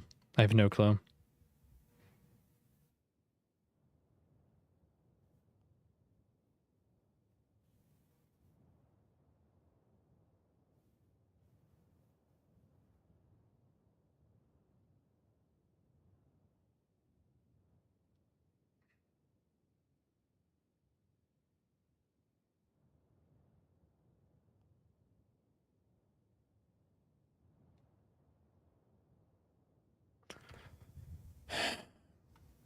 Maybe let's just like try zapping it or something.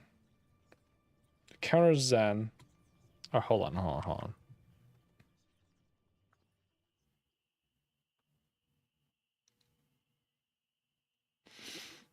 The words delivered, the voice fades.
Okay. Try smashing the blight coating.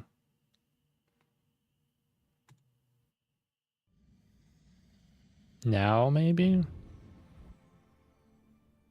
No, we still don't have the option to cast sap. I just don't know how it expects us to get through the Tower of Despair without getting through this tower. Because we need to. Like, and that's what's... We have to have the strength shit first before we can get past the Tower of Despair. But I don't know how to get into here without using the counter spell.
Okay.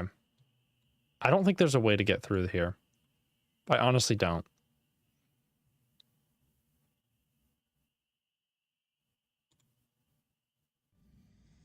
If you can't cast sap, it doesn't make any sense. So, maybe I'm wrong. And there's a different way to get through this tower. Like, there's gotta be. Tower of Despair. Cast a spell.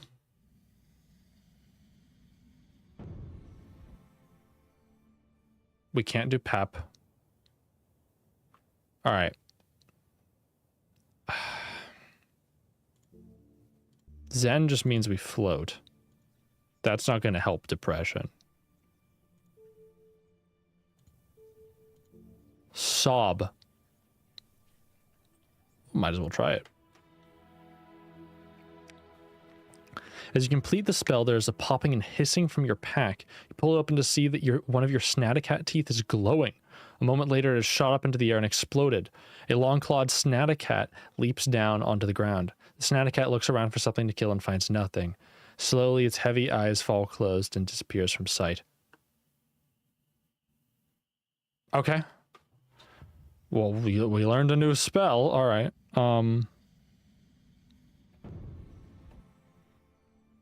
That's wait.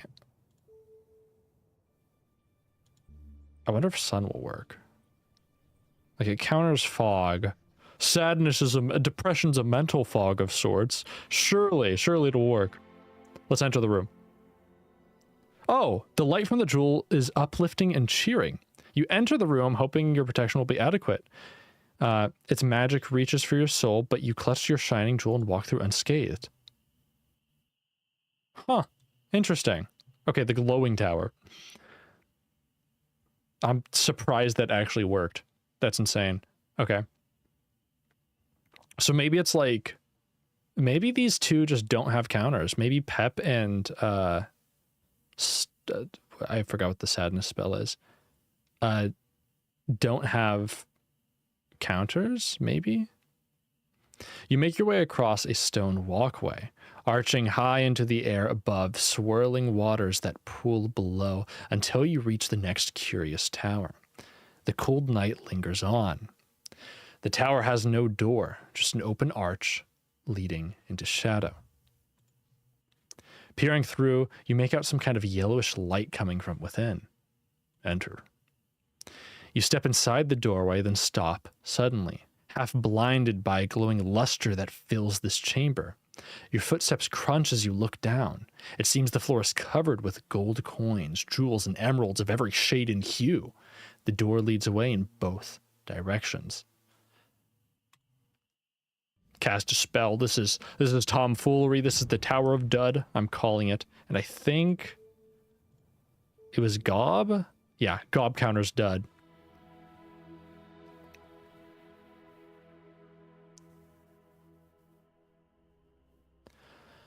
Alright. The spell you are casting fails. Something which you have not got is needed for this spell. To fill my pockets with gold. You stuff gold into your pockets until your cloak is dragging down on your shoulders with a great weight. Wow, I'm a rich boy. Alright. Let's move on. You grin with delight. You now have more gold than you ever believed possible. You will be unstoppable once this tiresome adventure is done. You tramp for the doors, pockets jangling. You hurry over another walkway, higher in the air than you had expected, towards the next tower. Suddenly you feel lighter. No, no, no! It seems all the gold you picked up inside the tower has evaporated. So sad. It's almost like I saw that coming and tried to use the spell, but it didn't work. Oof. Ugh. You stop at the tower's edge, but there's a narrow opening in the dark gray stone. Look through it. The tower is barely wide enough for you to slip inside while wearing your assassin's sword. It's a curious design, as though a normal door was built, but the tower itself was stretched. You can make out nothing from within. Let's slip inside. You squeeze through the narrow opening, and the passage beyond does not widen, but a warm breeze tickles your face as you approach the heavy inner door. You pause to listen, only to make out a quiet groaning coming through the next door. Knock. You knock once and the sound booms around the space within. You make a move through the door into a narrow, tall room.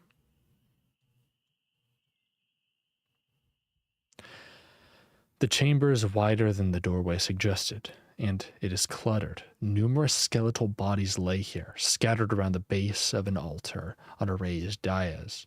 Overhead, something dark and shadowy looms, indistinct. Pieces of skin and rags cling to the bones of the skeletons. A moment later, you have a terrible sense that somewhere, some of them have moved. Uh-oh. You gaze upwards. Hung from a ceiling is the half-rotted head of a great whale. The head is suspended by cruel hooks, roughly shoved through its flesh. The wounds have turned purple and putrid from time.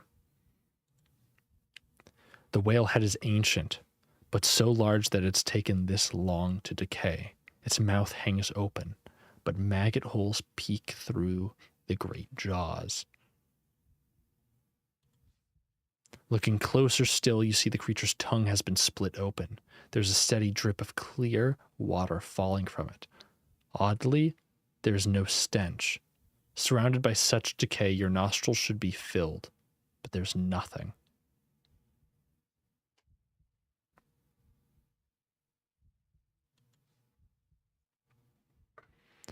As you step towards the center of the room, another drip of the water falls from the dead whale's mouth, splashing into a puddle on the altar. Some of it scatters from the impact, landing on a nearby skeleton. A moment later, the jawbones open, emitting a quiet groan. It's holy water. The skeleton, with only patches left on its skin, begins to struggle and try to stand.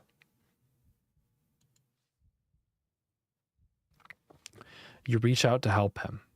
The jawbones flap as the skeleton begins to talk. "What happened?" he whispers. It's unclear where the breath comes from. "Why am I here?" "You're dead." "I am." The skeleton's thin voice shivers away to silence. He looks up at the whale's head, and at the savage cut along its neck. "Ilmon, is that truly you?" Another drip falls from above, striking a corpse on the other side of the altar. Its only remaining eye rolls wildly in response, but she lacks a jaw and cannot cry out. Jesus Christ.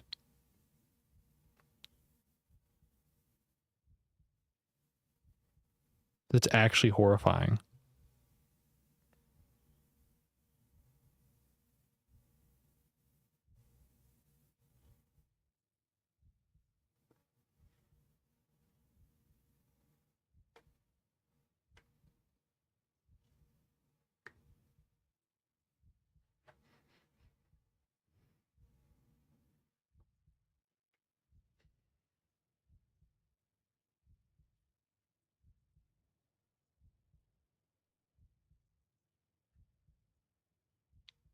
Let's walk to the altar.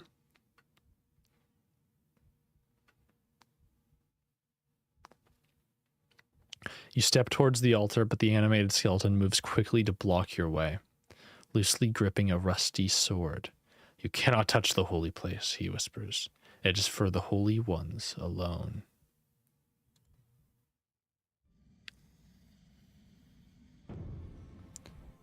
Okay.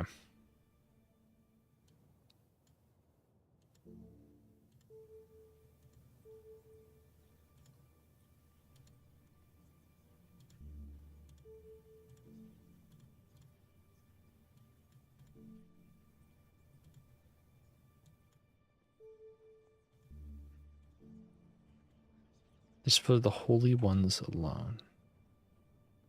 Cannot create the illusion of worship, I don't think, because that's God.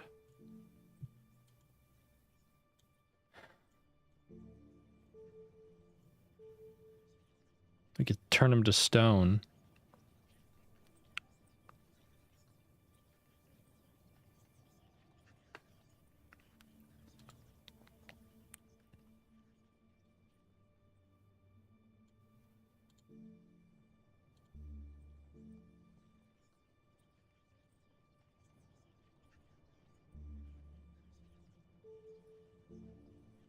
Cause slowness, maybe.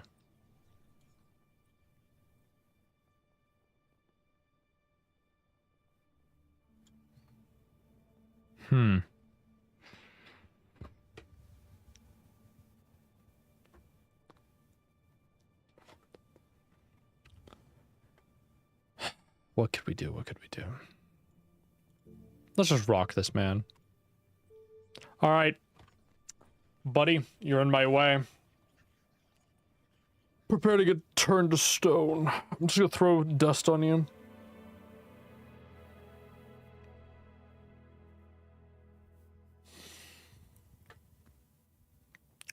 Looking to the stars, you craft the magic, tossing a handful of stone dust at the skeletons, hitting the jawless one and the priest blocking your way. They harden to stone, their deathless cycle becoming a lifeless vigil. The headless skeleton crawls without purpose, unaware of you. The path to the altar is now, for the moment, free. You walk past the statues up to the altar. You stand before the altar. The altar is a simple stone block with a few carvings of waves and waving plants. Scratched into the stone is a simple glyph, 4 slashed lines.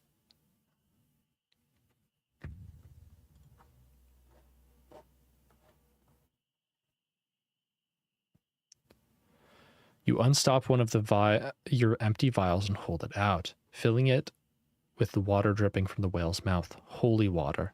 The statues stand lifeless, cracked bones turned to stone. Pray at the altar. There is a clear space just before the altar. You kneel in it and bow your head. The dripping of holy water from the carcass overhead slows and deepens, becoming the gentle sound of the tide as you feel the presence of the whale god, Eelman. The voice is distant, confused. The sluggish movements of the whale are transformed, weakened, and defined by violence. Stand. I'm not pledging myself.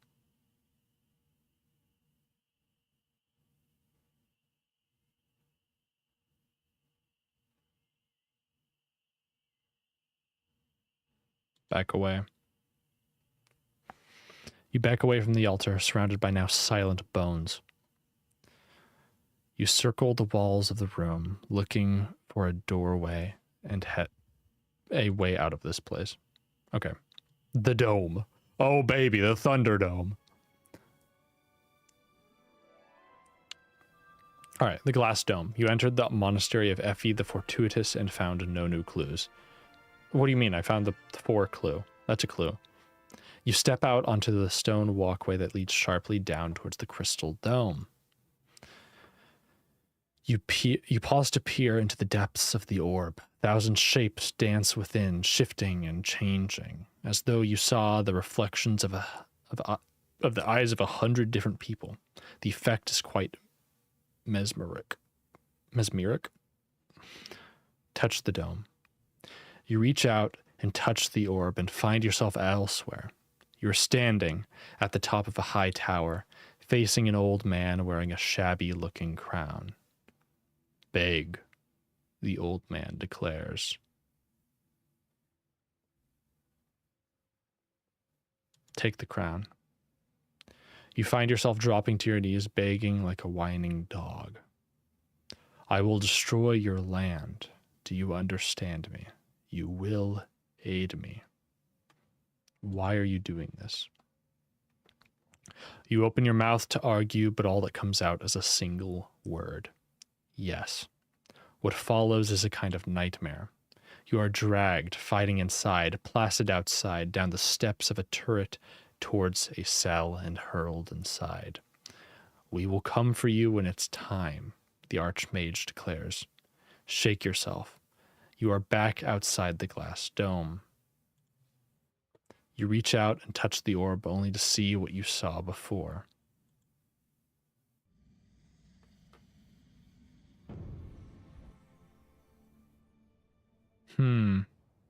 What could counter this? Images of the future.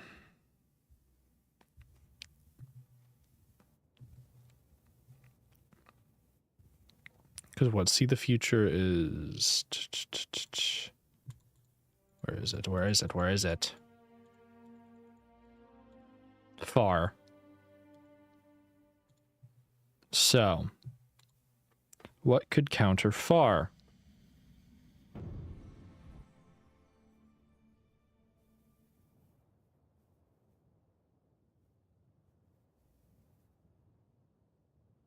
I don't think it has to be countered, but I'm kind of curious what happens if we do, you know? What do we not have counters for yet? Save sap, and we don't know the counter for res. We don't know the counter for Zed. We don't know the counter for zip, yap, rap, yaz. But I don't think I saw any of the letters to do that, to do those spells. Gaktel.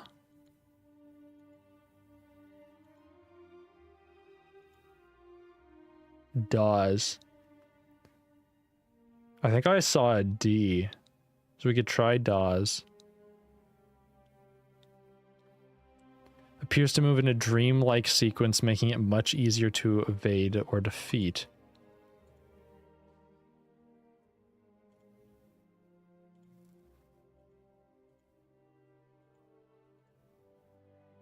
Dop.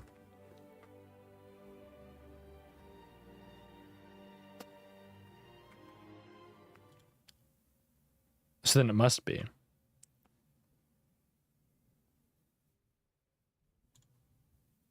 It must be Dawes.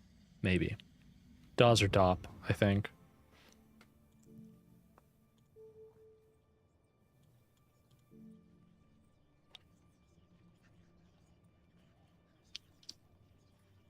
Wait. Hold on.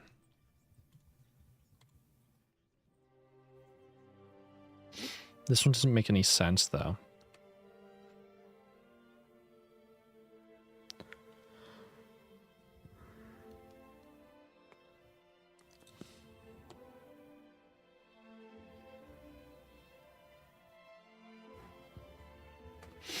I mean, we could try. Might as well, right? Okay, maybe it makes some sense, right? Because, like, seeing the future is, you know, like, it's opening doors for you. Something fucking roundabout and stupid like that. Let's see. If it is, I'm gonna be, oh my fucking god, it is. Okay. You move the starlight in order around you. No door opens in the dome. If there is even, if there even is one for the spell to act on. But the spell does not fail. It seems as though the images inside the orb fade and the dome goes dark. A counterspell then. So the spell of opening is negated by that of foresight. Touch the dome. Wowzer. You look away from the mesmeric orb. The path encircles the dome quite freely. It's time to move on. To the southeast comes a fearsomely bright light from one of the towers. We could do the bright tower, but I kind of want to do this tower, whatever it is. The path feels as though it is rising, but the waters around are flat. It must be morning by now. You've been awake all night and are weaker for it. Are you sure about that? Yeah, that's what I thought. The path runs up the far wall of the citadel, passing dangerously close to a large circular pit in the ground. The pit is large and perfectly circular, descending into the bare rock below for some distance. Curiously, the water all around does not seem to flow into the hole.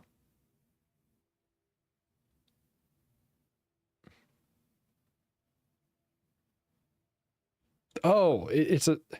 I'm like, what the fuck is going on here? It's probably an invisibility thing. What's the invisibility spell? I'm like, what is going on here? Like, is this like some type of like, look up, dude. Is the tower like levitating 1,000 feet into the air or something? But it makes sense that it would instead be invisibility. Okay, Yaz.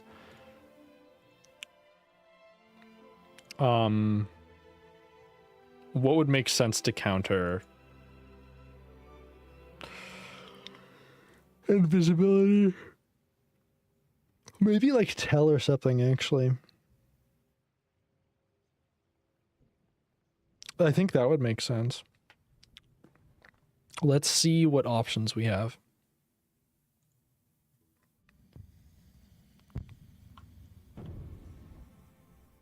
Okay, tell is an option. Let's go for it. You weave the enchantment, but rather than receiving thoughts, instead the rock chasm in front of you suddenly disappears, replaced by a squat stone tower.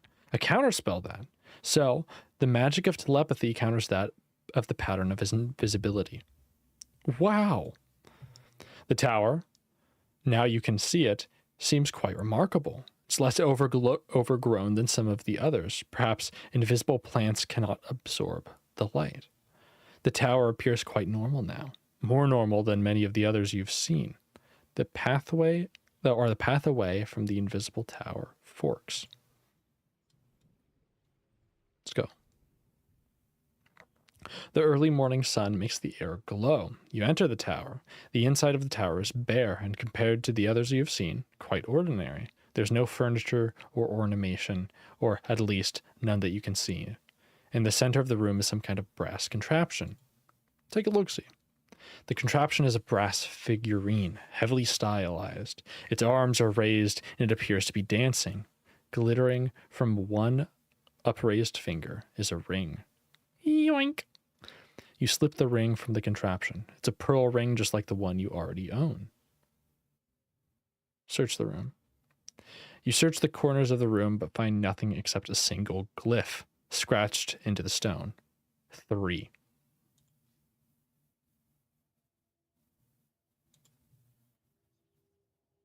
Okay. Wait, so how many?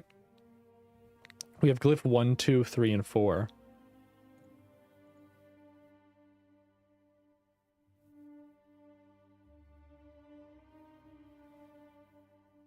You found glyph 3 in the Tower of Skeletons and the Tower of Time. Or glyph 4 in the Tower of Skeletons and Tower of Time. You found glyph 3 in the Invisible Tower. You found glyph 2 inside the Tower of Floating. And you found glyph 1 in the Tower of Berries.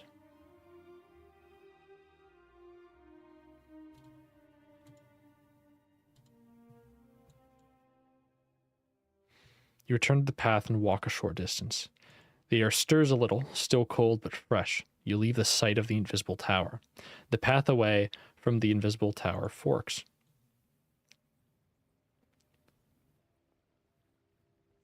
Yes, we'll go back through here.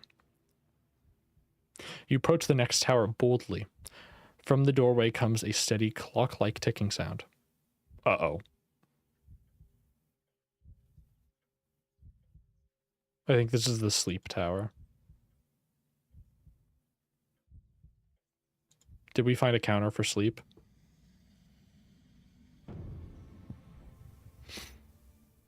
Maybe if we cast sun again, we'll be fine. We can't cast sun again. Okay.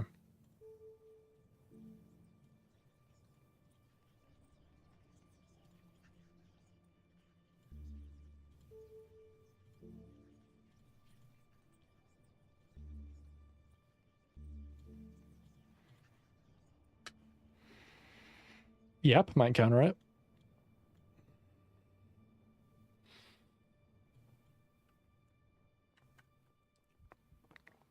Turn back. I ain't falling asleep here. No sir, no sirree. Back to the Crystal Dome.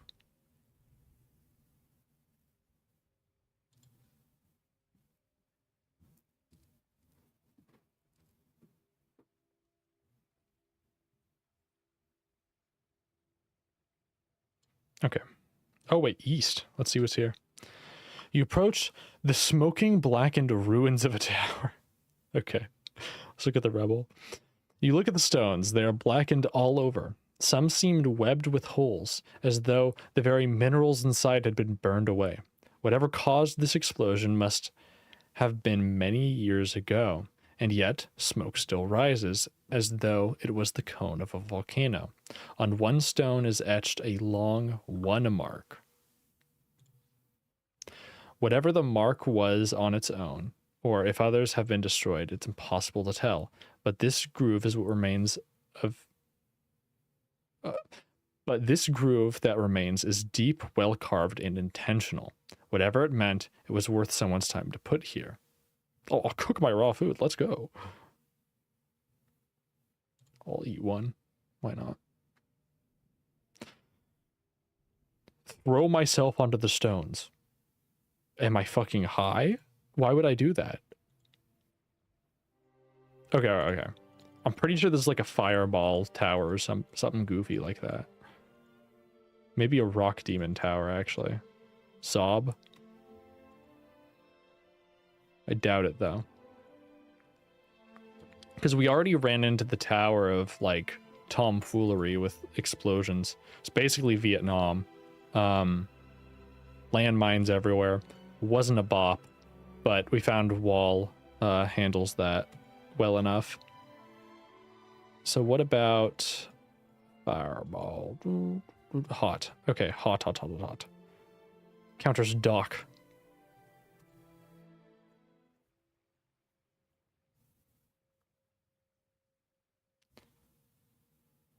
All right, pick my way through. You pick your way through the hot stones, but catch yourself a few times, obtaining light burns in the process. North. Not the ticking tower. Oh my god, turn back. Okay.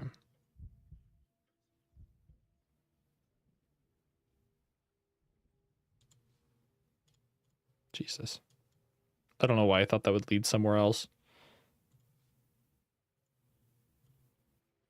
All right, the bright tower. Let's go here. The middle of the day is unforgivingly hot. Your next tower, or you enter the next tower warily. A powerful light spills from the doorway. Even from here, it is all but overwhelming. Your eyes begin to water and run.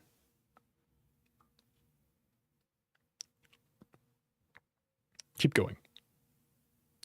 You take another few steps forward. The skin on your face and hands is beginning to burn. Keep going. Fighting the light is like walking into a strong wind. A pounding is growing inside your head. The heat is overwhelming. But suddenly you feel a hint of starlight. Catch the spell. We know that this is fog, so let's do it. Baba booey. Okay. Consulting the constellations overhead, you bind the spell. Billows of black smoke emerge quickly from under your cloak. The light fills the room, or the light that fills the room. That's what it says. The light that fills the room dims and goes out, but you now cannot see anything. Move forwards. You move forwards through the darkness, arms outstretched in front in case you crash into anything. Move forwards. Move forwards. Keep going. You blunder and feel your way through the dark. Shadowy shapes dancing before your eyes, then a moment later you are out of sight. The light from the tower reignites a moment later. Okay. Neat.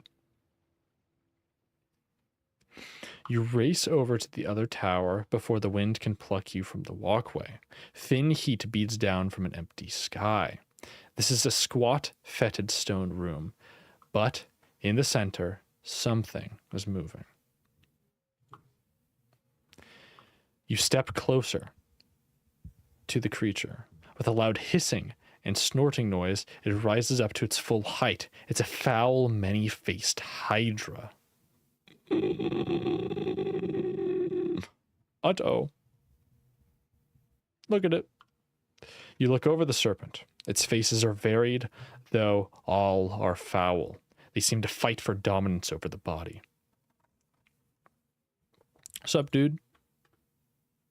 The creature spits, its face snapping and hissing but it seems it cannot talk. Very interesting. Wait to see what it does. You wait, holding your place on the floor, but the creature does not advance. It simply moves its head this way and that. Walk around the creature. Moving cautiously, you sidle around the creature, heading for the far door. The creature snaps at you, but makes no move to approach. Jeepers. I'm allergic to Hydra sweat, I think.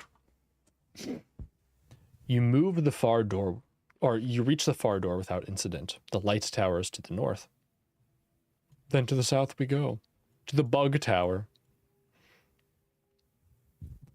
You step back out onto the path and make your way along it. Right, because this was the goofy tower. This was the other goofy tower.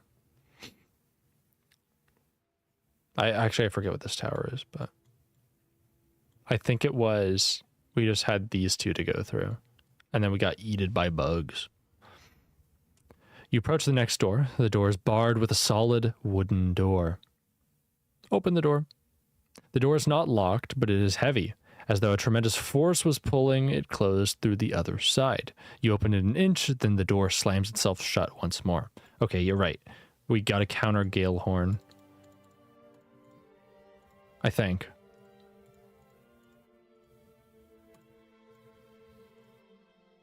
Where's Gust? Where is it? Please. Okay. Niff. Right. We got to make a schmelly schmel. Okay.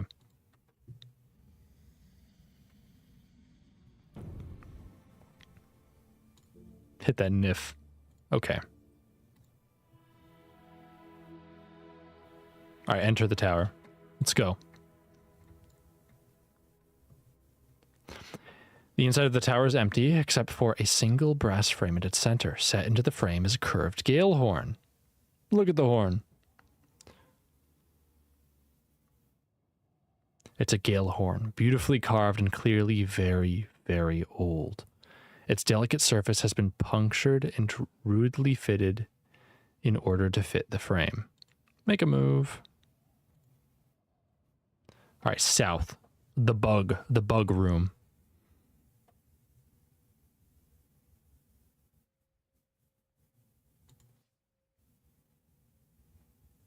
You look over the bugs, small bugs, cockroaches, and earwigs. Fill the gaps between larger bugs, things about the size of goats that otherwise look like lynch bugs. Beyond basic breathing and antenna twitching, none of the creatures are moving. They appear to be waiting for something.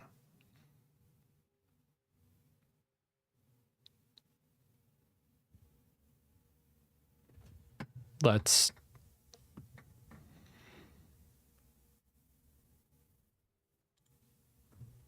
keep going. Another step. No. Cross the tower. Come on. You swallow your courage and raising bile and march quickly across the room of bugs, only altering your path to avoid stepping on the largest ones that you cannot simply squash. You reach the far side, and when you reach the far side, you can clearly see your tracks as if you had walked in snow. A few bugs are snacking on the ruined remains of their fellows. You hurry out of the tower. Okay. Right, and then here's the tower I wanted to visit back to. The sun begins to dip, heading towards the horizon. You cross the waters and push your way inside the next tower. A fetid scent assaults your nostrils. The inside of the tower is cavernous, far larger than should be possible. The stone floor on which you stand has turned to a thin strip of soft earth choked with reed, and beyond is a deep pool of foul-smelling water. Right, look across the swamp. Insects buzz and reeds rustle as creatures pass them. You cannot spot the ceiling of this room, but surely there must be one. In the center of the marsh, a platform with a low hut sits, perched on rotten stilts. A boardwalk leads to it, dotted with spent torches. Cast a spell. We have a Z. Let's Zen across. We cannot Zen across. Okay. Cannot. Okay. Force. I remember what we did here before. Mud. We didn't mud. Basically, we fell into the water, and then we pushed a boulder, and then all the shit drained. But the boardwalk was always screwed. Maybe we could fix the boardwalk in place, actually. That'd be the best option, I think. But we can't do that. Um, um,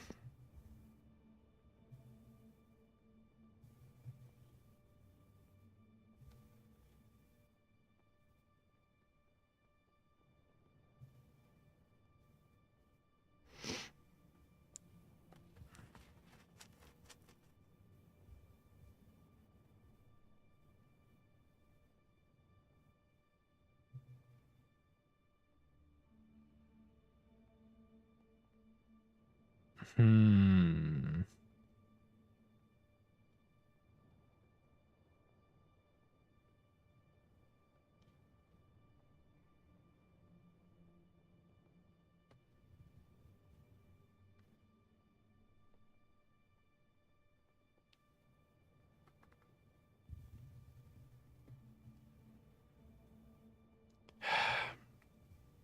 I don't know if we can really do anything here.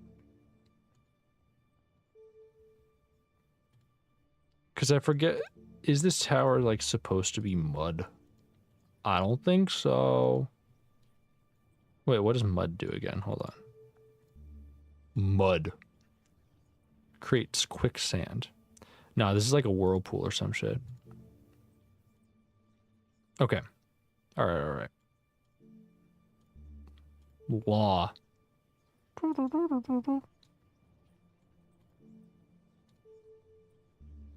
Explosions. Not gonna serve us well here.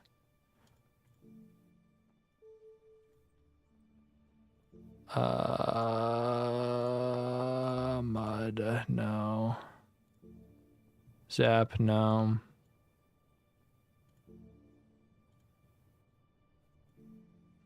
How? Ready yourself for something is coming, right? There's the creepy little creepazoid. Okay,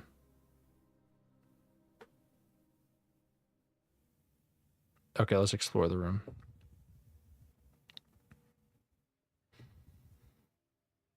There's no way to walk around the room.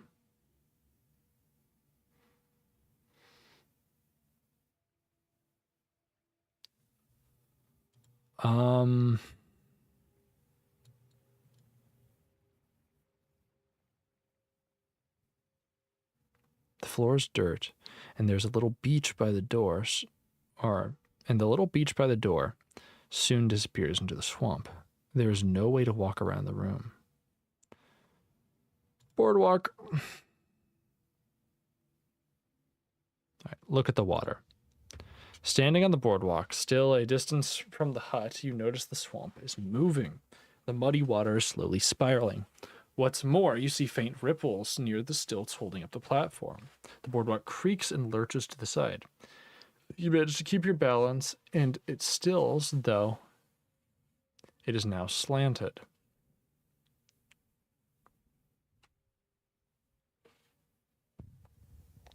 Okay.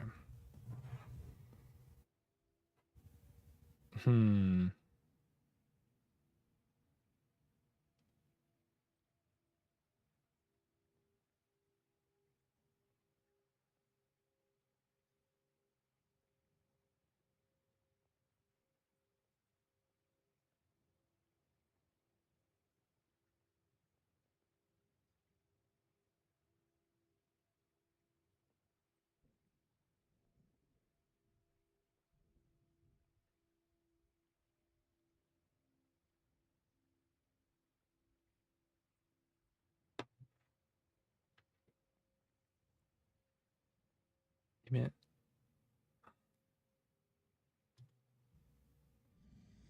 Why can't I just zen?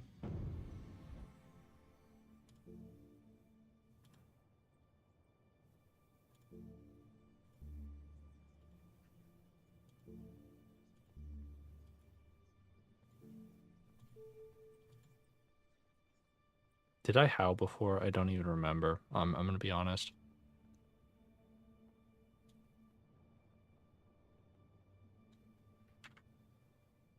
Let's make a move. Can't stay here long.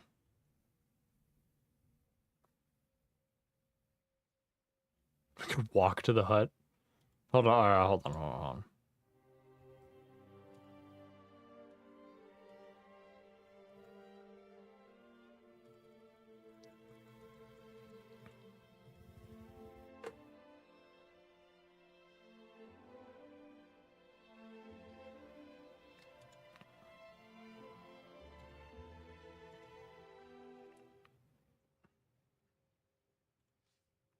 You head back to the shore. As you walk, the boardwalk begins to groan and sink. The edge supports buckled with strain, cracking one by one. Walk slowly and carefully.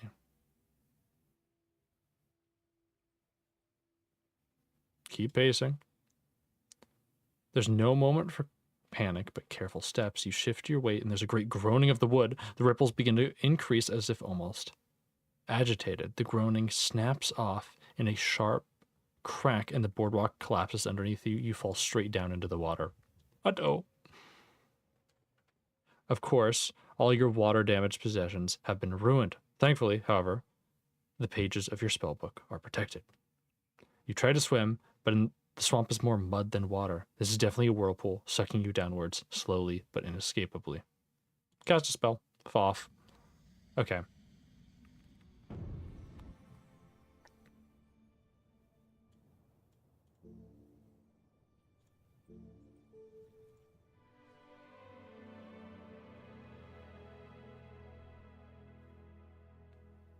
Swim near the hut. It's hard to tell, but it looks like a chest. Climb for the hut. All right. You climb up a pole to the platform where the hut is and head inside. You are safe for now inside the hut. There's very little here. A row of tables with some rotten chairs tucked beneath. On one of the tables, a stack of damp parchment is slowly turning into fur. Oh. On one side of the hut is a ragged hole in the floor. Let's look over the parchments. The parchments appear to be scrawled log notes of whoever was stationed here. The opening remark is quite simple. The spell has taken root, the reaction is self-sustaining, and appears to be maintaining scale. Day 2.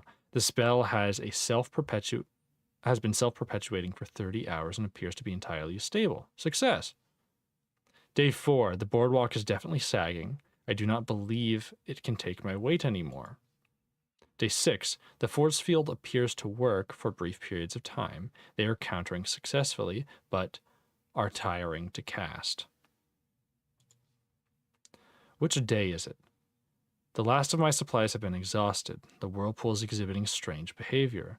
What lies beneath seems to have reached capacity or is pushing back. Something has climbed up from the whirlpool. I can feel it moving underneath the hut. Tell Rosa I miss her. Tell Valiquest she can go on to Hell's Mouth without a fur coat. That is the last entry. Jeez. You quickly rifle the drawers and tables, but it seems whoever cleared out left nothing behind except for the notes of their work. Look at the hole. Being careful not to get too close, you lean over the hole in the floorboards and look down into the muddy pool. You cannot help but notice the scratch marks of claws in the planks near the hole.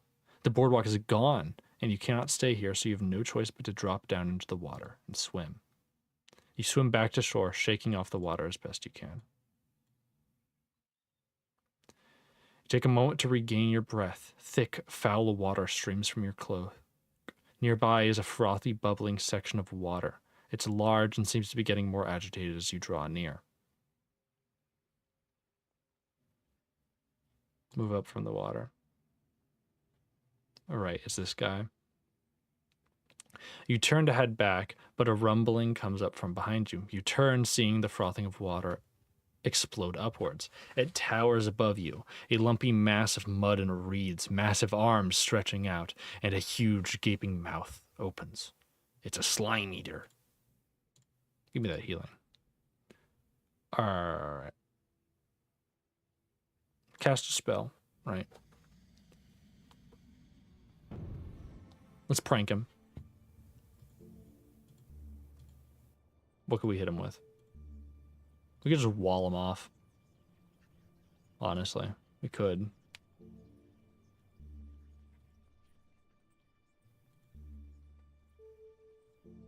Summon a giant. Just fuck him up.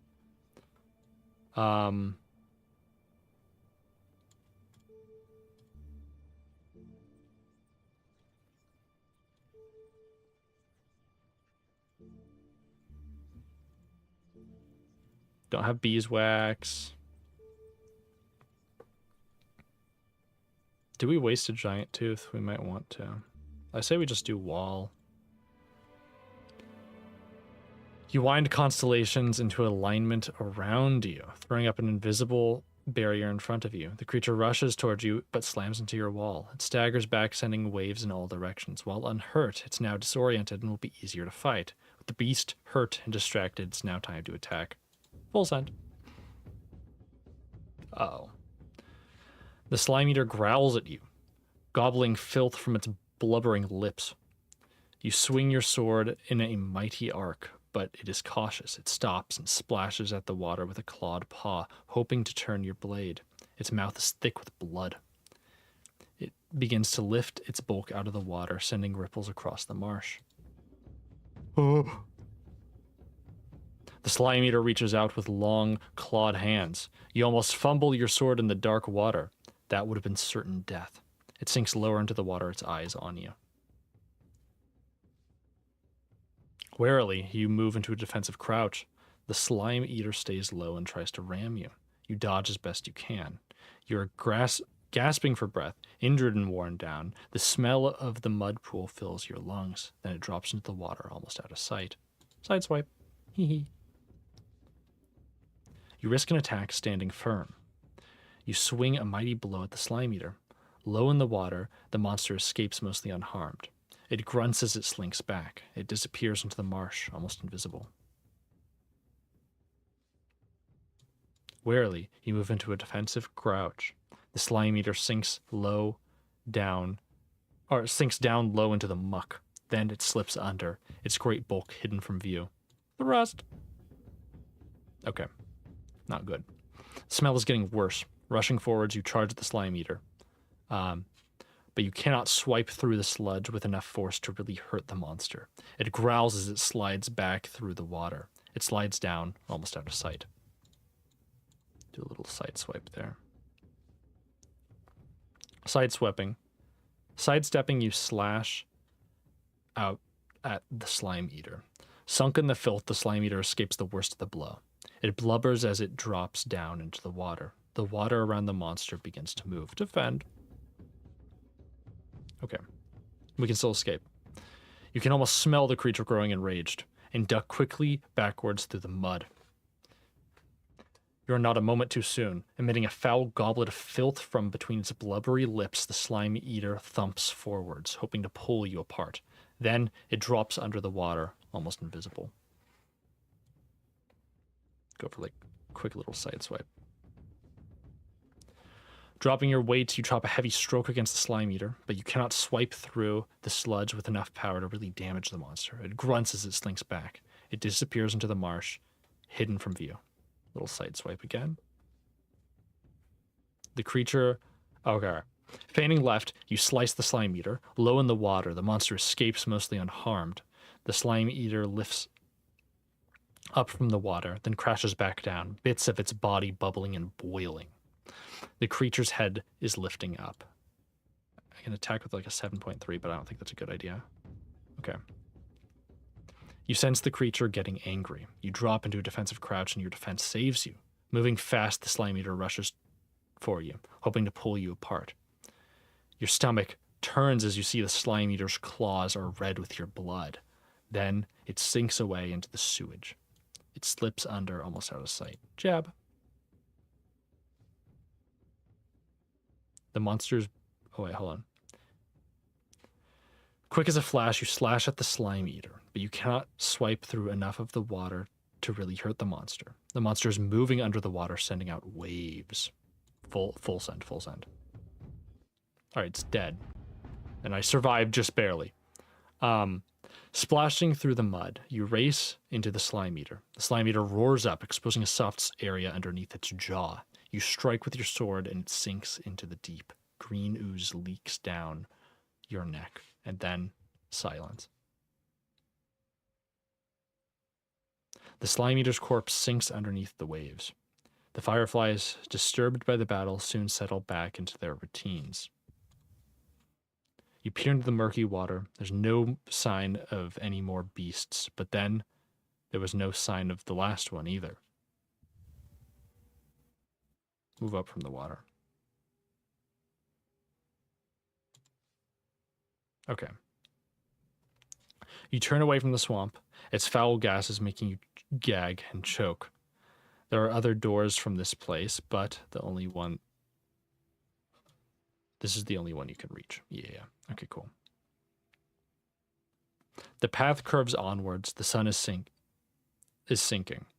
The path rounds a tower to the north, then splits again. South of here is the Black Tower. Cast a spell. Let's see if it'll let us.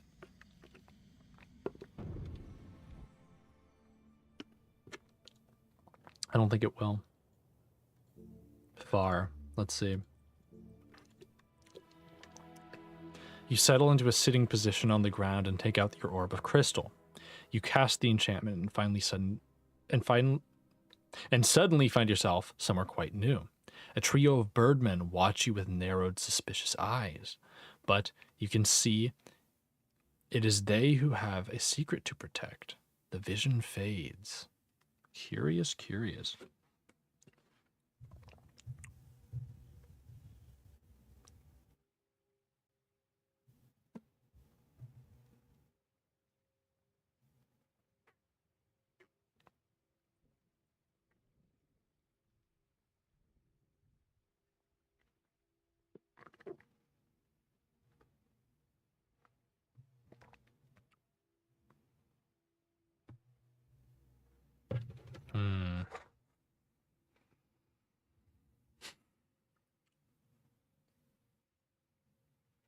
Okay. Let's move on. Trio of birdmen. Look into the water. You lean out over the path and look down into the water. It is black, reflectionless, as though infinitely deep. Move on. I think we're done with this side, honestly. Like, we got everything here.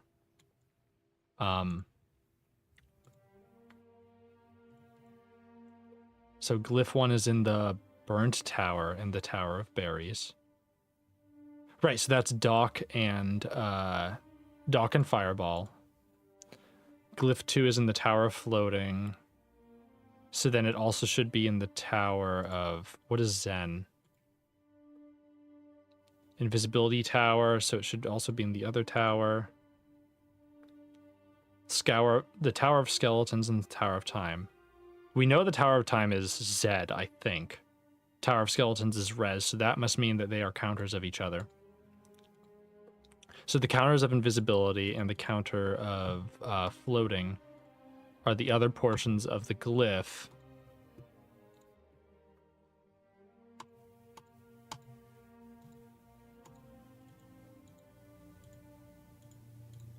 So Zap would be Zen. And invisibility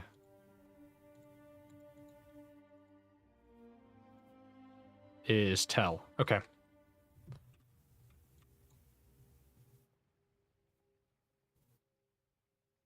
Okay, move on. Let's go. Back into the city. And we can try to...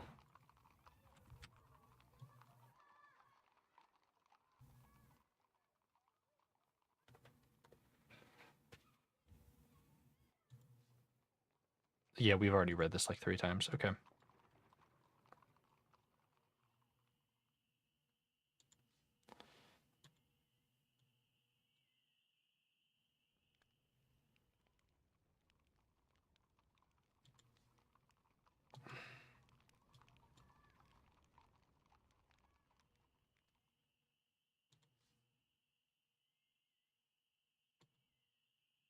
All right, let's get to the tavern. This is the bony hand.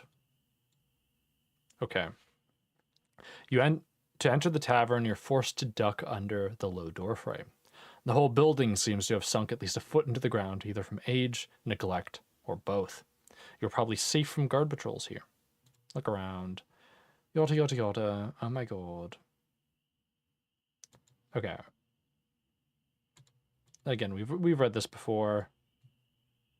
You go up into the room.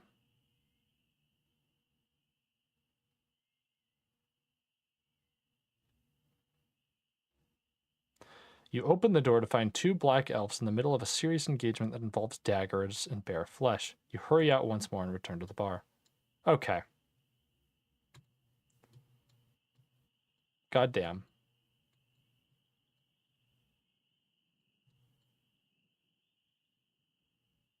You'd better find...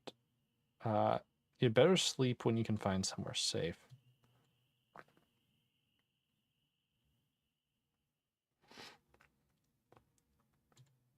We can probably take a rest inside here again. Courtyard.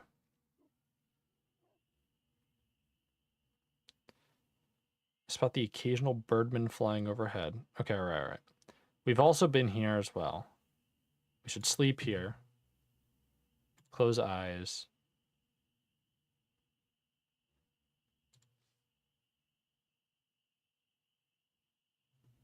All right.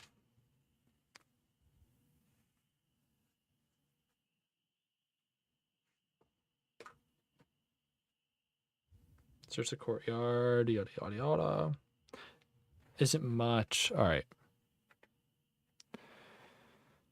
There are several other doors leading off from the courtyard. One is signposted Nylock, but it's closed up for the night. I remember this side chamber doing something.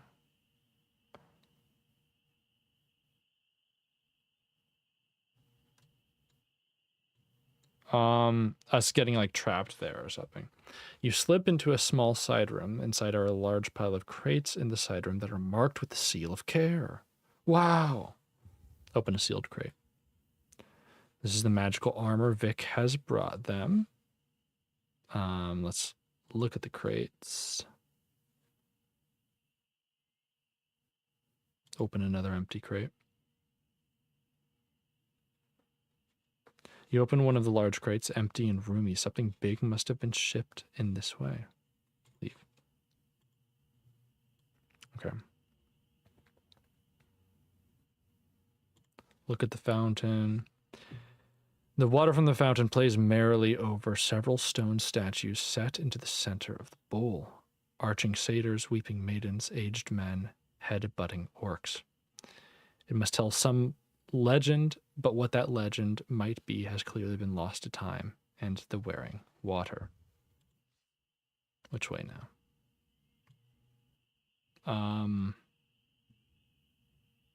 We really need to heal, actually. I'll pray for healing. Amen. Okay. The guard's room.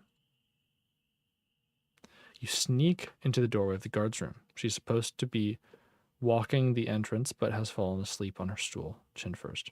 Search the room. You make a quick and quiet search of the guard's room, but don't find anything of value except possibly her uniform, but you could hardly take that without waking her up. Turn back. So we can't sleep in the courtyard, which I forgot about.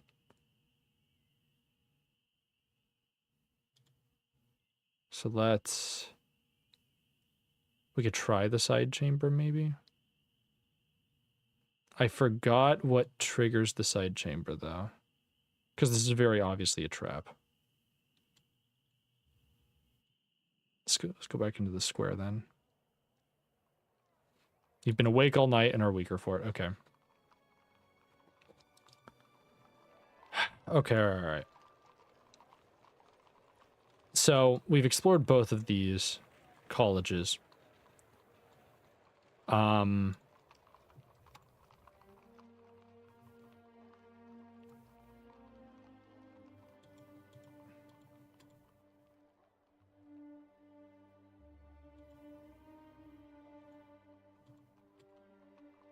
Okay, the Throbbing Doors. The central tower of the Archmage is guarded by the fearsome Throbbing Doors. Then we have some shit with these glyphs, which I presume has something to do with the doors. 3 measures of holy water. Oh, golly gee. Let's go. Okay, alright. Let's do this. Let's eat a cooked fish. Yummy. Let's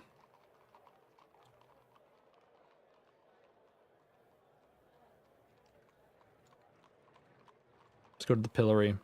We could probably feed this man.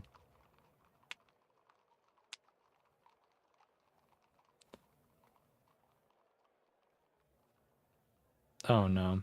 You walk over to the pillory. Behind it, a gallows looms, noose swaying in the wind. The early morning sun makes the air glow. The man who was here earlier is not here anymore. Perhaps he has been pardoned. Someone has left a bunch of wilting flowers here. Might as well take the flowers. You lift a bunch of wilting flowers and head out into the square or cut across the guarded road. Yeah, sorry for your loss, buddy, but I need those. The air moves a little around you, still icy but fresh. A few yards from the square, a group of guards block the road. They stand sharp and to attention, sheltering in the shade of a nearby hut. 2 of them hold snarling dogs on chains. All right, let's look at the tower. You take a moment to regard the tower, unable to repress a shiver. It stands on the leveled peak of the mountain into which Mempang is built. At its very top is a tiny turret, which must have a view across the entirety of High Zaman. Look at the guards. You take a moment to watch the guards. They stand in a huddle, watching the road to the south. You might be able to slip around the hut and take the road beyond without ever being seen. One of the guards spies you and stamps forward, taken by your disguise. The guard gives you a sharp salute. All right, one asks. Long shift? Aye, aye, yes. Been here for hours. Nothing going on, of course. Looking forward to watching the fights at the mess hall. Ahem, sir? Move on. You're about to move when a passing beggar stumbles into the guard. Watch it, she yells, and shoves him aside. The beggar, clearly drunk, mumbles an apology. Not good enough. The guard snarls, advancing on him.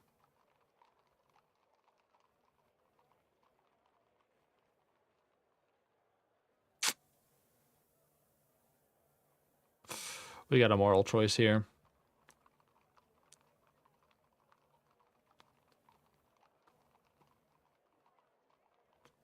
Why is this game confronting me with morals? I'm just a goofy little sorcerer, trying to cast little spells. I can either hold her back, in which case...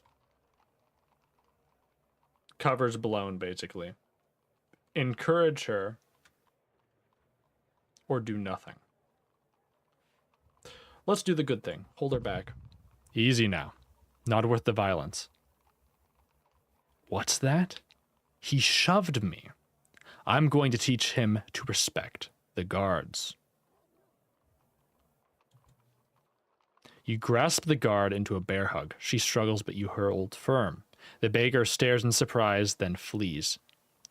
The woman eventually breaks your grip. What do you think you're doing? She demands coldly. Any excuse to grab you. Huh? Huh? If I try to be like a little bit of a creep here, I'm kind of curious on where it will go.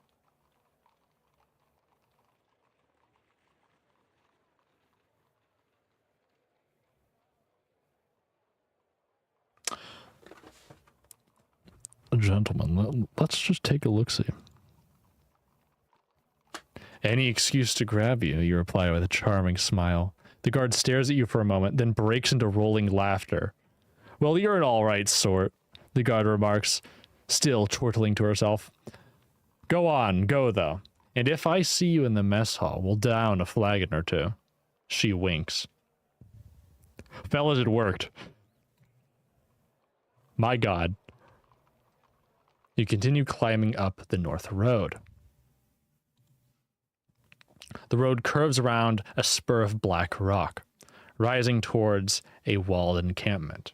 A few narrow windows overlook the path, and for a moment you catch the beady eye of a birdman watching you climb. You keep climbing. There's no turning back. The road ends in a small wooden door built into a wooden palisade. The door appears unguarded.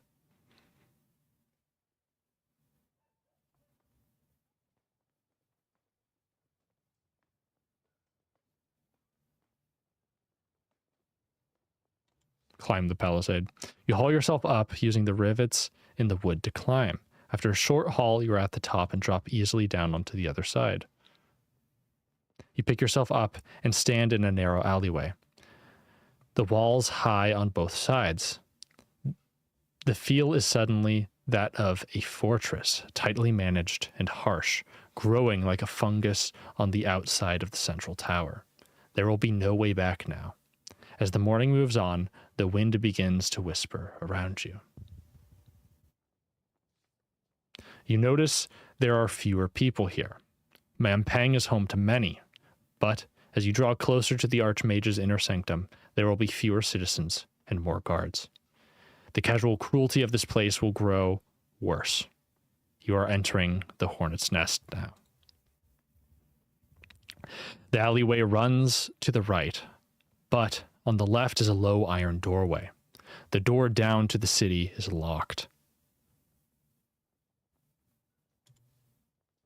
The doorway has a tiny grill at eye level from which floats a rich smell. Look right. The alleyway is narrow and disappears out of sight between the outer and inner walls of the fortress. Let's try a key on the city door. You try your keys in turn, but nothing fits the lock. You could approach the door and make your way down the alley, but there's no way back over the palisade.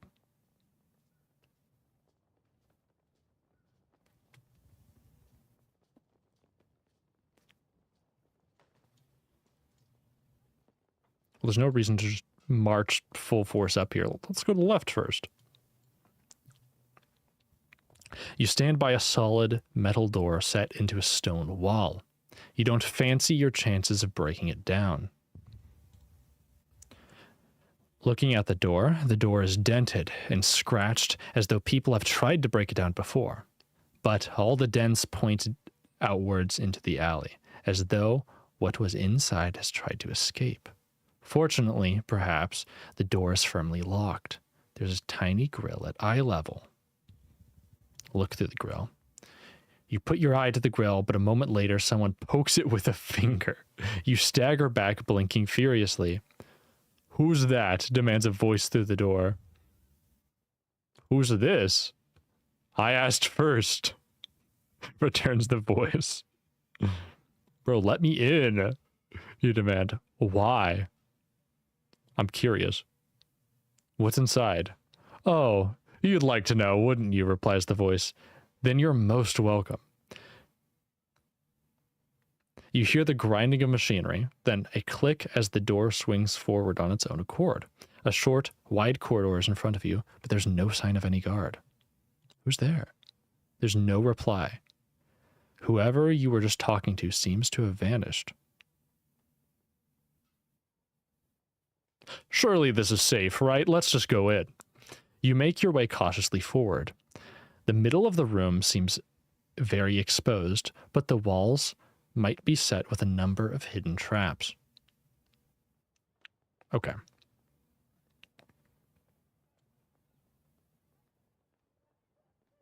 I like the idea of going right. You hug the right-hand wall of the corridor. Mocking laughter echoes around this space.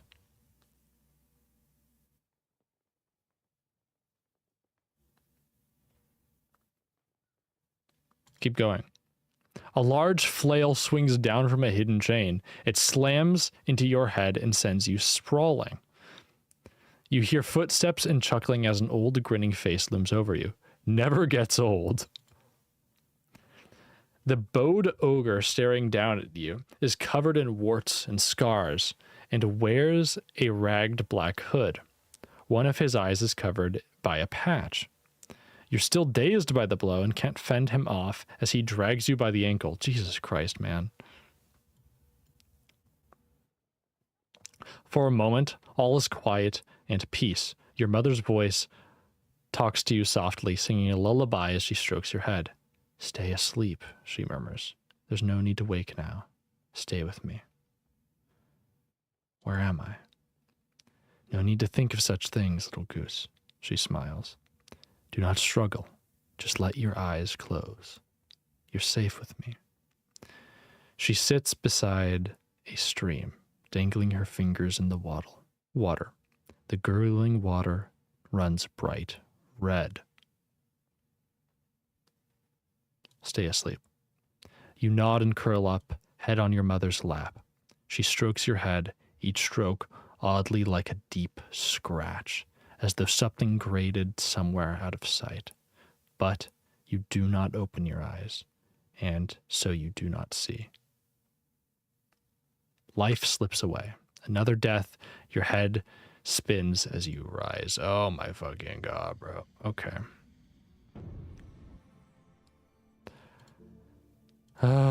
Zed again.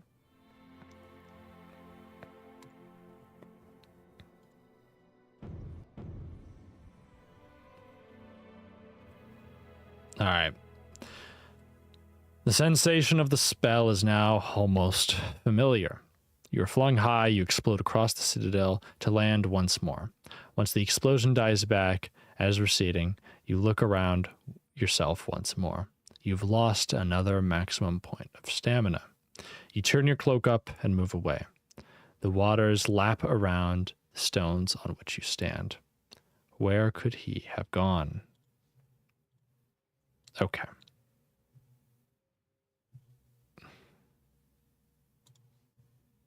Teehee, haha. Teehee, haha. Wow, look at the floor. Yippee. Leave. Haha. Leave.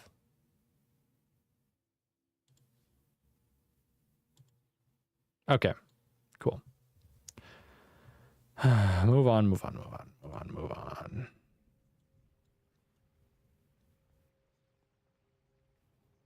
I think we've been through most of these. Like, the fog tower was this one. And there was some tomfoolery involved in that. And now we have a sun jewel, so we should be chilling if that becomes a thing, but...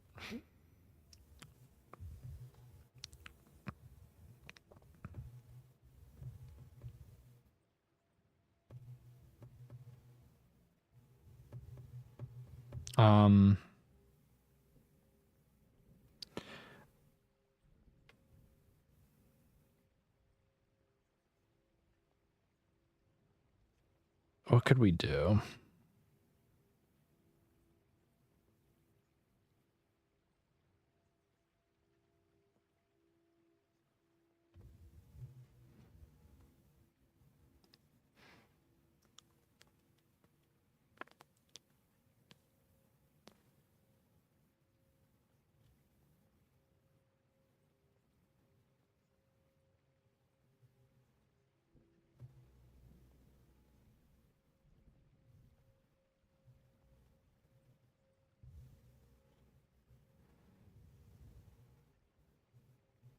I'm trying to think of how I want to proceed. Because we can go back to, I'm assuming this guy was like the torturer of Mampang or some shit. I think the best bet is let's just make our way. Oh, we can talk to that lady again and hopefully get something more out of her than just like, Ayo, I exist. This lady over here. I forgot her name. Keep walking. Haha, hee hee, haha. Okay. Look at the buildings. It's Ranny, of course. Hey, Ranny, how's it going? Do I know you? Your reputation precedes you. Does it now? Are you in trouble? You could say that, stranger. A few goblins. Nothing I can't handle. Not when I've got bigger irons to fire. Oh, like what? She looks at you sideways. Perhaps you'd be more interested in my newest venture. I'm listening. I'll tell you what I'm after. I'm going to sneak into the Archmage's vaults and steal his greatest treasure. Enough to let me buy a ship of my own, or a whole island. Ooh. What treasure? You simpleton, I'm going to steal the crown of kings, of course.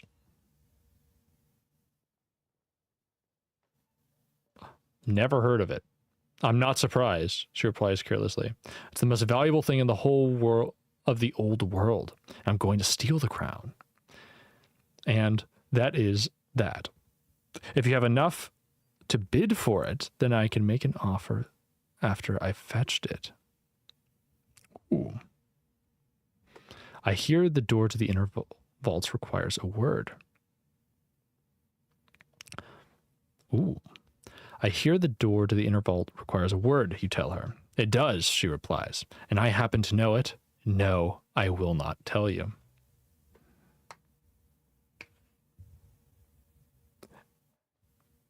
And where are the vaults?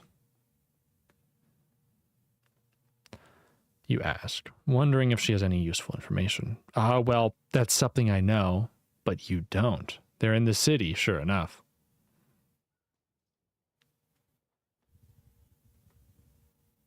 You must not take it.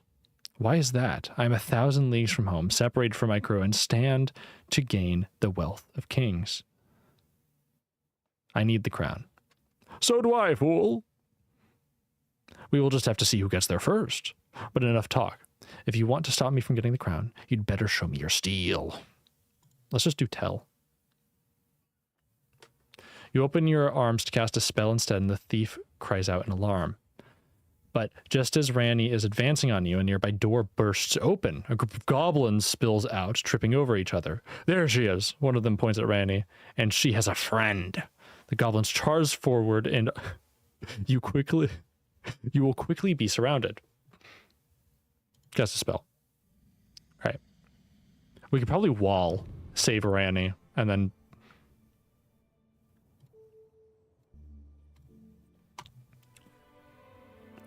You weave a spell, throwing up an invisible barrier in front of you. The goblins slam into the barrier, and Ranny cries with laughter. Right before she slips into a side alley and disappears. You'd better leave before the spell gives out. You return down the street. You enter the side street where you encountered the trio of guards. Okay.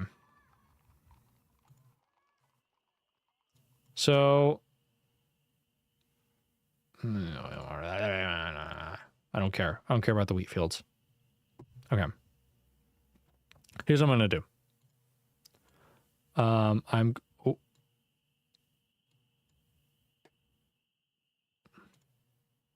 me go right here. I should sleep here.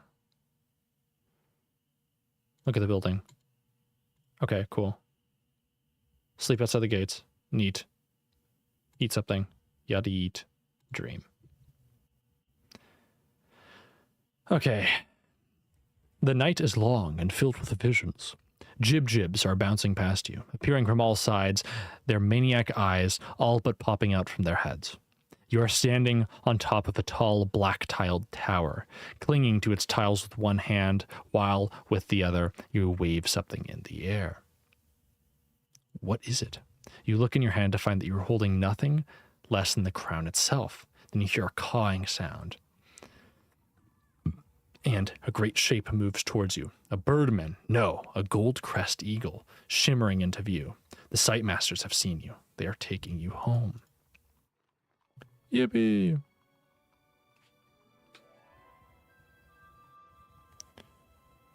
Okay.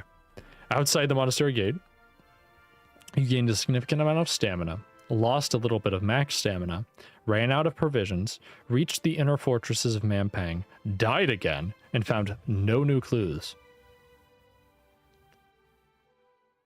Alright, that's...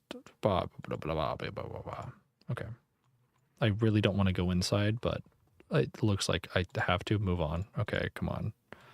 Oh, wow, the monastery. I've never seen this before. Wacky, wacky, wacky. Oh my god, let's get the hell out of here. Come on. I don't care for the monastery. We're going to go ask the lady questions again, because I feel like this is a borderline required, which is annoying.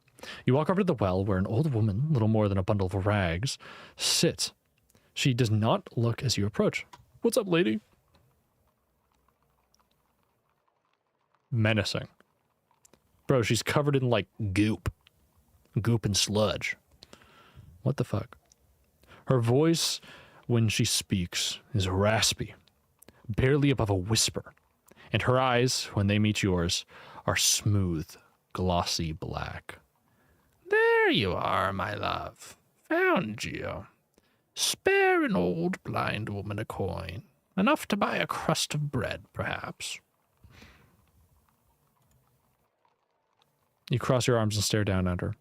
She fails to react, but eventually her expression falls. I see, then, she says. That is how the world soldiers on, then, she shrugs.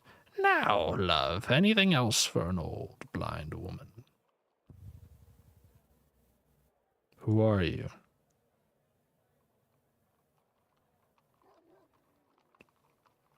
Well, now, my love, most call me... I'm not even going to try to pronounce that. But you can call me Javin. It's my prettier name. Tell me what happened to your eyes. Well, don't waste your time with such... Well, you don't waste your time with such pleasantries, do you? She replies. But I'll tell you my tale.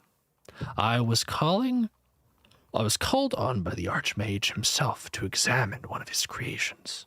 A creature, or the Archmage makes creatures, you see, of all mixtures and kinds. This one was a mucousy, slimy sort of thing called a mucolytic, a miserable thing, born totally without fear. They are almost deaf and only speak in whisper. Why does the Archmage make such creatures? Why does the Archmage do anything? Why does he sleep for 100 years and wake up to measure the position of the stars? If I knew the workings of his mind, I would have twisted them to my own ends years ago. But I don't. And now you're a beggar? I was a healer before, yet, but now, yes, now I beg. I sit here every day with little to pass the time, but the tormenting I receive from the Sightmasters. The Sightmasters, here in Mampang. Surely she is mistaken. Sightmasters in Mampang. Oh, indeed, my lovely, indeed. Those bug-eyed monsters delight in my suffering. One lacking sight is a source of much curiosity to them. Half of them want to kill me, half of them are in love with me. And those halves aren't entirely separate halves.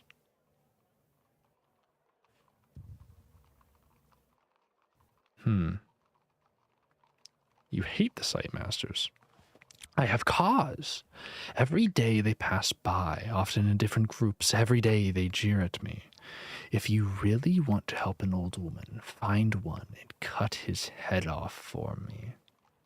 She yawns with such vigor that she throws a cascade of spittle onto your shoulder. What a lovely chat, Javin says. So rarely do I get to talk these days, my love. Most guards only spit when they talk. Come back any time, she grins, especially if you slay one of the Sightmasters. And she draws a line across her throat. Have I killed the site master? See ya. Guess not. Alright, right, the square. I feel a sickness settle in my throat. I don't like that. Alright. Look at the large building. Oh wow, it's the treasury. Epic. Cool, let's go. Okay. We're going into the treasury again. We're gonna ask the lady the good questions. Tug open the door. Oh wow, cool. Go inside. Oh my gosh, look around. Look at the slime trail. Oh my. Large room. Look at the glass. Wow, far door. Very interesting. Little creature of some sort. Pick up a rock. Throw the rock at a wall. Sneak past it. Open the door. Yippee. And we sneak. The sneaky sneak continues. Look through the glass. Wow. Wave at the crowd. Excellent. Keep walking. Okay. We've been through this before. I'm just gonna like speed run it, right? Speed run it and yap as I continue. But so the whole intention here is I'm gonna see if she has any other shit, just in case. Look up at the spectators. Wow. Move forwards. Continue. Yoink another gem just in case. Pick it up. All right, cool. Dank room. Wow, excellent. Look up. Move onward. Make a move. Okay. Follow the path. Yippee.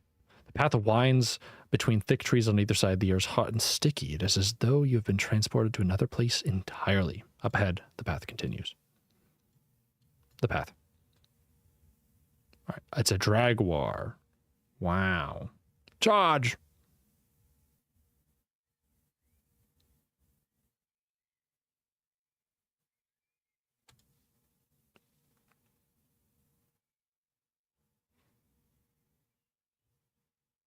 Oh!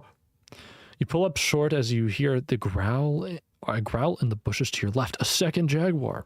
The beast roars as it slams into you, gouging your shoulders and laying you on the ground. Push it away. Get away from me. Cast a spell.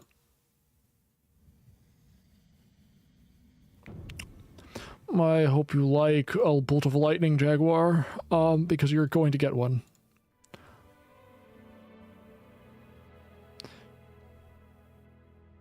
Oh my god. Okay. Consulting the stars, you bind the magic, building up a charge of electrical energy in your palm. You fire the bolt at the Jaguar and the creature explodes with a smell of burning hair. The second is upon you in moments.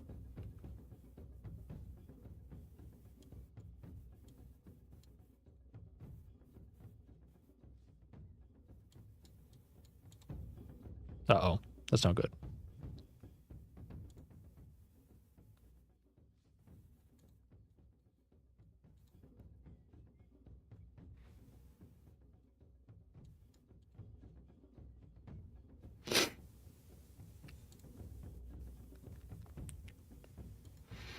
I'm just speed running this. All right. I win. Lamau.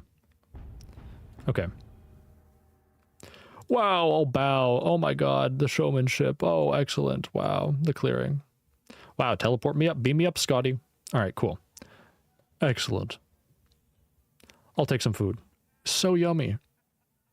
I'll rest. Excellent. Close my eyes. Thank you. It was no performance. Wow. Okay. Let's go over to the lady. Okay, Valignia leads you away by the hand to a corner set with a small table and an alarming jaguar skin rug. She lowers herself carefully behind her desk. Well, now, you found your way to me. What is your wish? Can the magic of the crown be countered? Okay.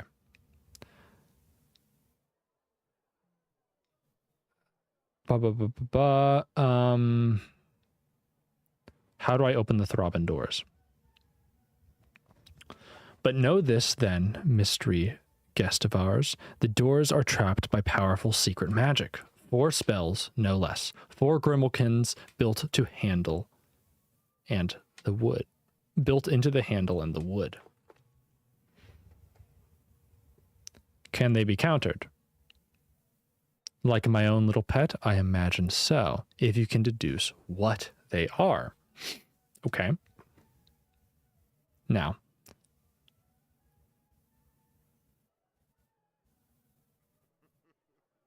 what is the purpose of the inner college?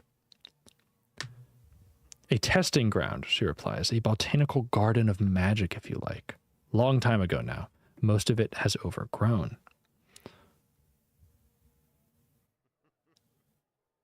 Okay. The guests.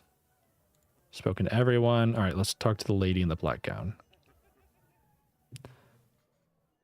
Ah, who are you? Just another wife, she points over to the treasurer. We've all married to her. Otherwise, we'd leave. With that, she twinkles her eye once more and steps away from the railing. Have a wonderful time, she declares, but don't stay too long. Okay. Cool. Servant. Oh my god. Thank you, sir. We leave. Wow. Pull the lever. Let's go.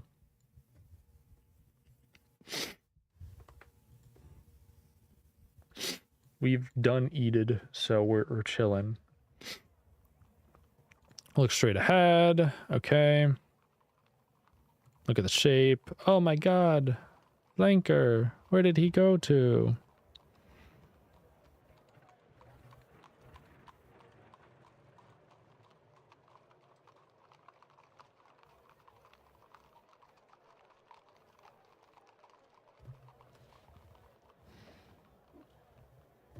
Okay.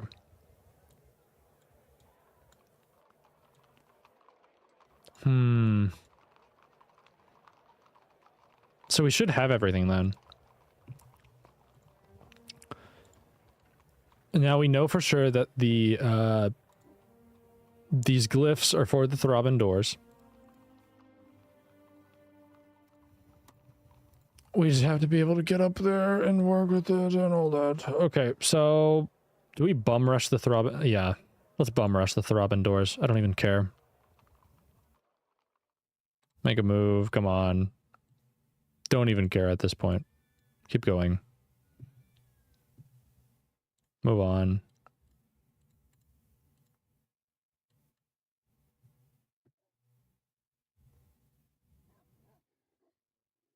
Look at the tower. Wow. Look at the guards. Wow. Long shift.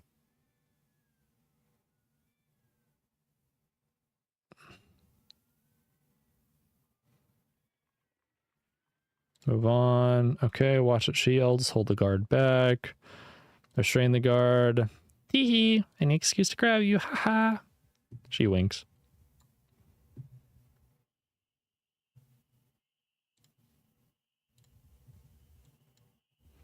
Up. Okay. Question is, do we mess with the torturer again? We know going to the right will lead a flail to, like, smack us in the head. Which might be kind of funny, but I don't want to die again and have to do this whole song and dance yet another time.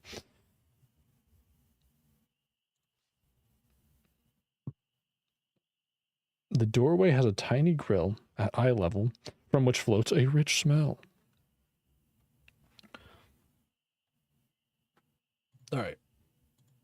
If we continue up right, we enter the big uh-oh. There are guards here. Probably guards here too. I can't bust in. Help me. Oh my god. I can't bust into that one either. But I don't want to, like...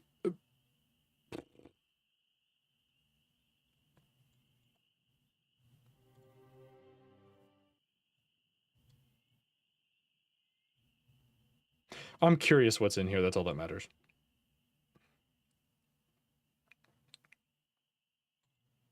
Cast a spell. Let's just dop it open.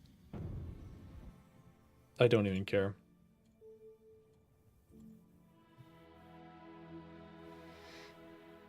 Walk forward.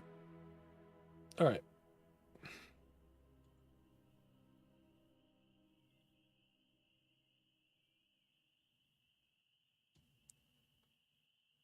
Do we do right wall or do we do left wall? Ooh. Well, we know the right wall has a little goofy on it.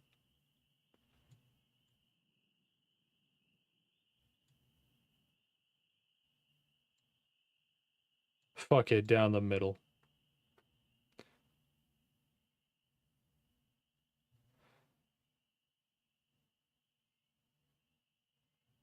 Dodge the right.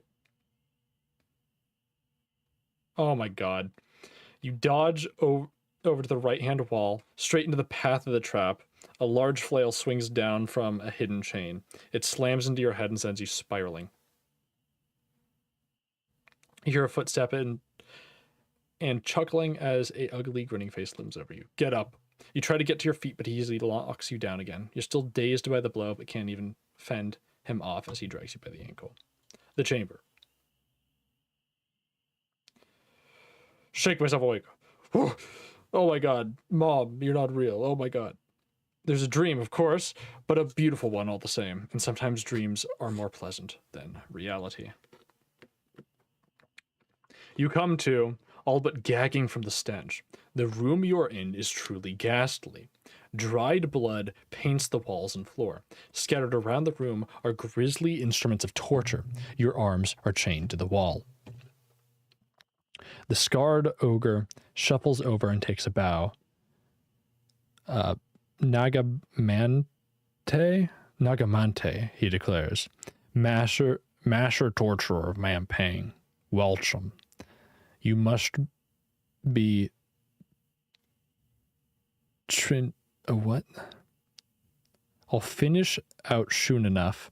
Read it from your entrails, I wills. A mad glint in his eye is evident. He clearly loves his work. I can't cast a spell. My arms are currently fucked. I can try, though.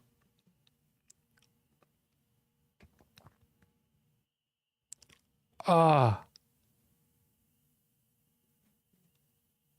You begin to chant, but your hands are tied so you cannot weave starlight. Oh, spellcasting, is it, eh? He whips out a knife, jams his hand into your mouth, forces it open, and cuts a deep gash in your tongue. Not so chatty now, he says. Crack a joke. At least you didn't feed me soap. Nagelmath looks you deep in the eye, then roars with laughter. He laughs until he is short of breath. That might be the first joke I've ever heard in here. He shakes his head and wipes his eye. You're an odd one. It's not fun when you don't blubber. So, how are you so strong? This fucking guy. He pulls up a stool. Come now. A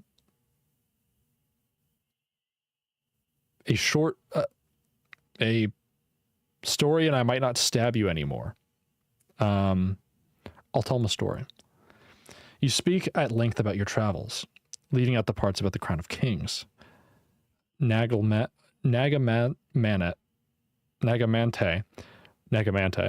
laughs and cheers along, clearly not believing a word of it. Like to reveal the past? Fantastic. Keep talking. You explored the inner college. He backs away a little bit. Surely you've been there. Surely you've been there. Once, he says. Never again. Peers at you. Sorcerer, then, you are. I am. He considers you for a moment. Welsh, perhaps you'll be interested. Nagelmath stomps over to a cruel-looking machine, a slab of rock covered in straps and chains. Above it, all manner of nasty things are suspended from what resembles a giant spider. My babish. Look at it. Stealing over yourself, you look more closely at the legs of the machine. They're sheathed in wood and metal, but you can see living flesh in there. Their arms are connected to an orb of metal and bone, which hums with magical energy. The pleasure, Nagelmeth declares. The what? What does it do? It's fabulous. Descends on a person, swallowing them up. Swallow a swole mesh of screaming and such. Then she spits out a corpse.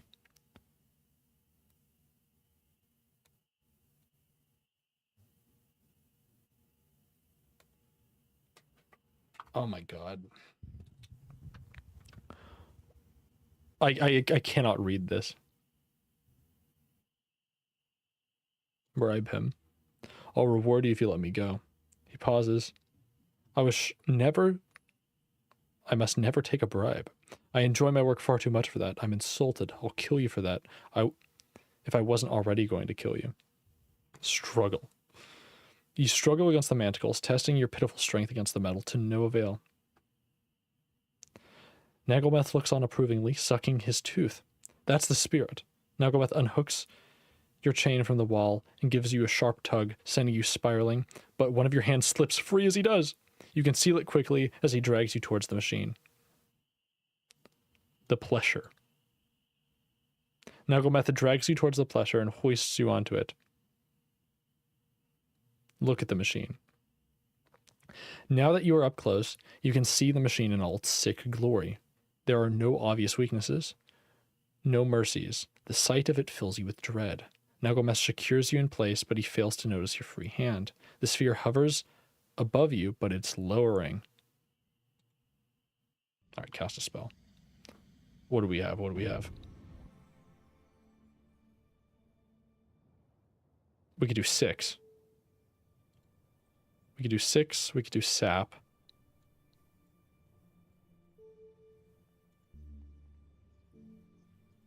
We could cause depression on the man. Summon a rock demon. Do we have a gob? That might be the best bet.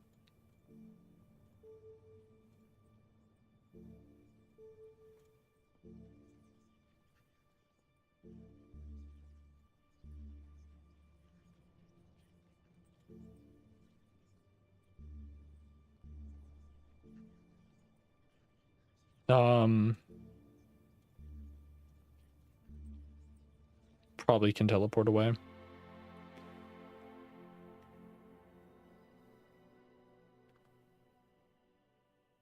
You craft the enchantment and the ring of green metal on your finger begins to glow and glitter. You are suddenly torn through the very air. You reappear behind Nagamente, who shouts in confusion. Gorilla. Oh. We're killing him.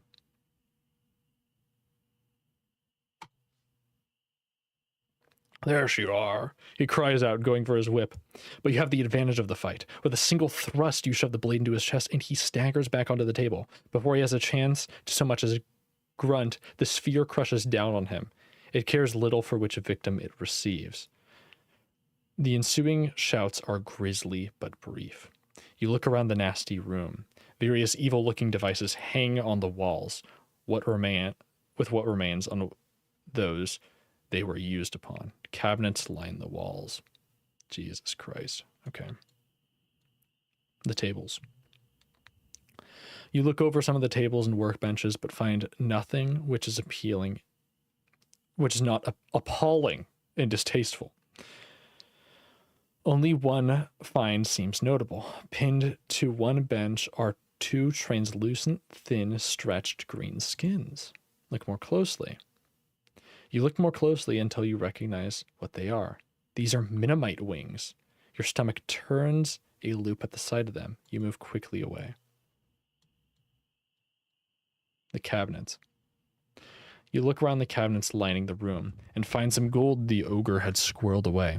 You also find an impressive collection of herbs and bandages, including several vials of Blimberry potion and a Skyroflax herb. You take 5 vials of potion from the rack. It seems Nagelmente liked to keep his prisoners as alive as long as he could.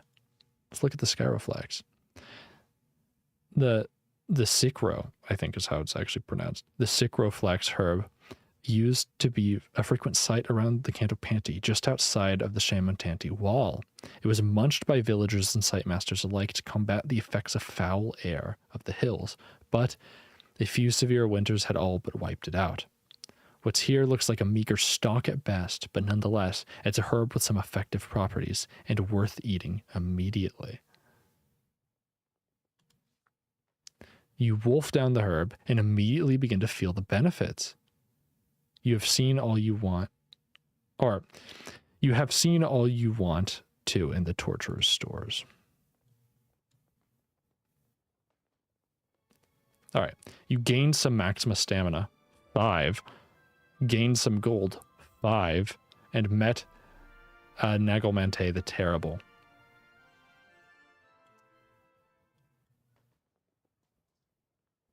You breathe a deep sigh of relief. You have escaped the foul lair of Nagelmante, best to never return.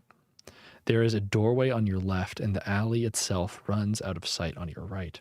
The door to the city is locked. It must be morning by now. You've been awake all night and are weaker for it. Move on. Okay. You make your way along the alley, looking about furtively. Furtively, right? Surely.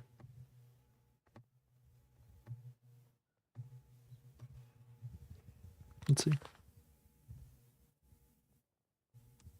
Google, tell me how to pronounce that. Furtively. Yes, furtively. I don't know why I doubted myself. I'm a genius. All right. Look ahead. The door is unmarked and appears to be unlocked. The wood is warped and rain-sodden. Look ahead. Looking ahead, you see doors leading off on either side of the alleyway, but you'd better keep moving.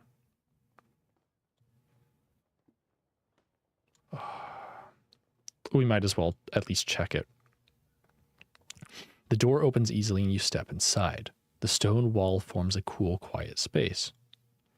This was clearly someone's quarters once, but they have long since cleared out, leaving nothing behind but a dent in the straw that lines the wall.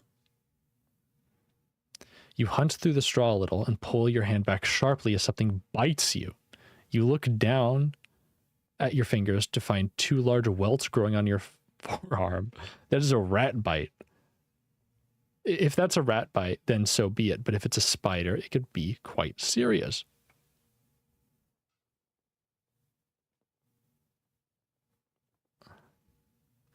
Stab the straw with my sword. A yellow-striped snake slithers out, darts away. Drink the snake bite antidote. You drink the vial of snake bite antidote, and the welt on your thumb begins to fade after a moment. It's time to move on. Okay. I'm glad I picked that up like 3 games ago. My God. I think I still have like 2 or 3 too. You return to the alley. As the morning moves on, the wind begins to whisper around you. It would be a good idea to not stand around too long in case your disguise does not hold up. The alley turns slightly here, following the curve of the cliff. At the far end, you spot 2 birdman guards standing by an iron door. They've either not noticed you or your disguise is keeping you safe. Another narrow door is on the right, a little further along the alley. You had best not hang around out in the open. You head towards the next door in the alleyway. The guards at the far end of the alley take no notice. Look at the door. The door is about chest height and is hanging open. A small bell with a pull string is set above it. Ring the bell. You pull on the string and the bell rings gently. There are some scuffing sounds from within. Wait.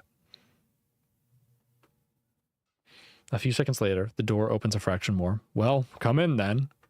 You cannot see who is speaking, but they have a squeaky voice.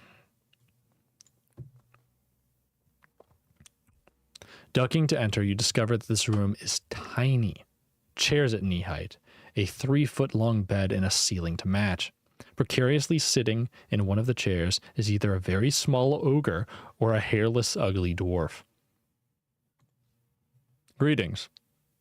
The creature blinks twice and turns its head, finally noticing you. Well, it demands, come to laugh? You guards are all the same. Why would I laugh? I'm not stupid, you know. People think I am, but I'm not. Bah. Looking at the room, you notice how disproportionate the creature is. It is far too large for this tiny furniture. Even though it is small, the room appears designed to make it seem like a giant. This is some kind of mutant, but a fairly remarkable one. Its main appearance is one of stockiness and grumpiness. I'm not going to laugh at you. The small creature looks at you with wonder. Why not? It's quite wrong. The creature sits down sharply. Well, I wasn't expecting that. Who are you? Nibdum. Nibdum replies, I'm here because the Archmage finds my condition amusing. Condition? It grimaces. I'm a mutant, a failed experiment. Created by the Archmage? It scowls. The Archmage was trying to cross ogres and dwarfs. He wanted something strong and loyal as an ogre, but small enough to fit into the mines. You don't look like a miner.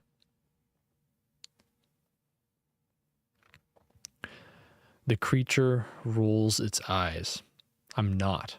The crossbreeding left me weak. I can't even lift a pickaxe, let alone swing one.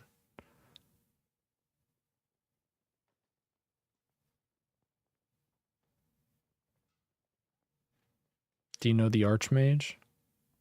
Hardly.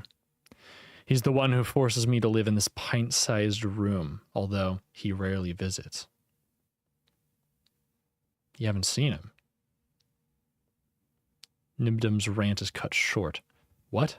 No, not recently. He's been holed up in that tower of his. He's plotting something. Holed up? Haven't you heard? He's all worried about something. A guard told me that one of the serpents told him something, but another said he looked into the future and saw his own doom. The passage outside ends in a door, you remark. Just walk through, Nibdum replies. You're a guard, aren't you? Thanks for the chat, Nibdum says. I don't get to talk to many people these days. It stays in its chair, smiling ever so slightly. What a nice character. You're in the alley once more. It would be smart not to stand around before someone orders you to report somewhere. You are near the end of the alleyway and the guarded iron door. Another rather narrow door is nearby. Leaning over to press an ear against the narrow door, you hear high-pitched murmurs through the old wood. Peek inside. You peer inside a crack in the door and see a low table scattered with feathers. Keep looking. You try to shift your view, but there isn't much more to see. Definitely feathers. Moving quickly, you slip inside. I think these are the 3 birdmen that we had the dream about, which might be good. You nod at the guard at the end of the passage, then swing open the door. The chamber you enter is rough, as though carved from a spur of rock. The ceiling is open to the sky, but as you enter, 3 birdmen look up from their dice game, staring at you intently. You're reminded of an Analand phrase, hiding from snaticats in a strangle bush.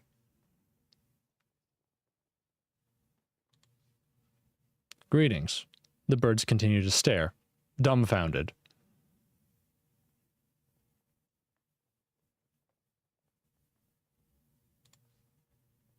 You open your arms to cast a spell. The birdman whacks your elbow painfully with his halberd. Not a chance, it hisses. One of them silently points at you as he lifts his arm. You notice a curious SS-shaped mark under his arm. Oh no. It is the same one of the you saw of the dead birdman by the nest on the mountains. Ask about the mark. What's that mark on your arm, you demand? An injury, the birdman snaps back, from killing humans. I saw a mark like that before. On a birdman in the mountains near a nest. Birdmans don't build nests, the creature replies, moving closer. This one did. What is this? The birdman demands the birdmaid, losing her patience. Why are you here? Exploring. Exploring what? And how did you get past the Northern Road guards? Well, do I just be like, hey, I'm the guy. I'm the Analander. Perhaps you've heard of me. They all jump back in some surprise. You wait, holding your breath, and they stand up, and then they bow. We are no ordinary birdmen, the stocky one says. My name is Pewit, this is Zetra, and Fellwhip. We are the Samaritans of Shin. It is a pleasure to meet the Analander. Samaritans. We are a group of birdmen dedicated to overthrowing the Archmage. Ours has been a very long road. Why do you hate the Archmage? Because our people are not free, Pewit shouts. Zetra glares at him and he quiets. We might dance in the skies, we might be poets, philosophers, musicians, but the Archmage keeps us as mere brutes.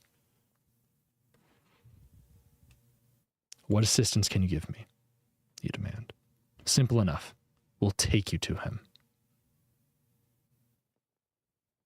How? Pewit laughs and rustles his feathers.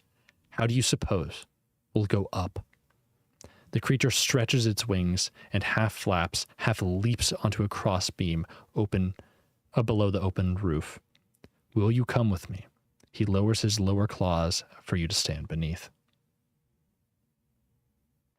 Place my shoulders underneath his claws.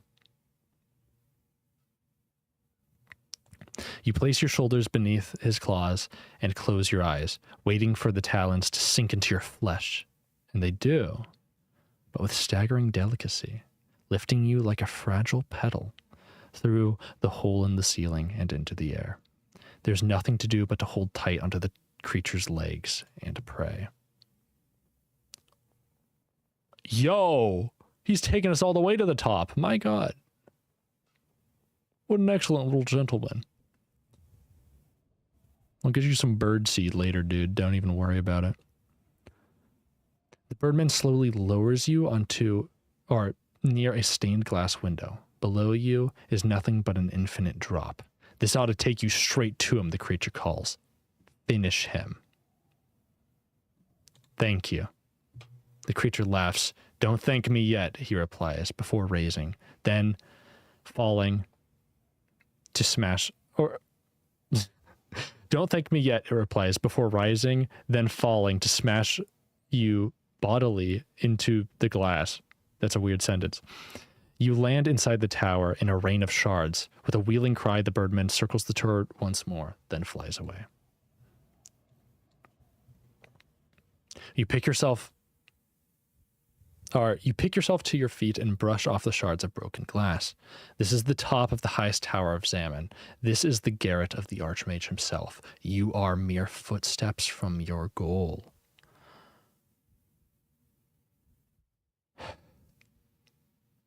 Okay. Hold on.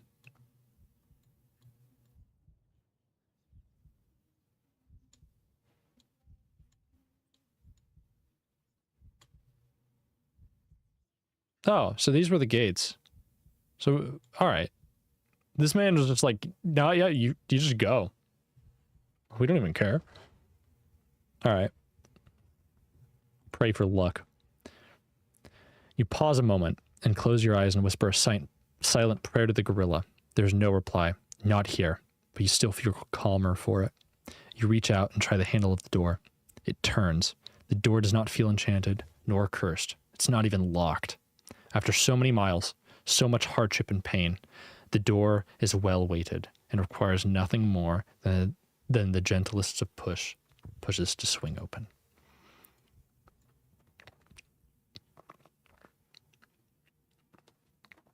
You climb the stairs to the garret. It is a tiny storeroom, the walls plastered with astrological charts, and some ancient, some so fresh that their ink still gleams. In the center of the space is a desk, and sitting behind it... What's up, dude? How's it going? Is a wizened old man with long shocks of black hair. He holds a quill pen and looks up curiously as you enter. Yes?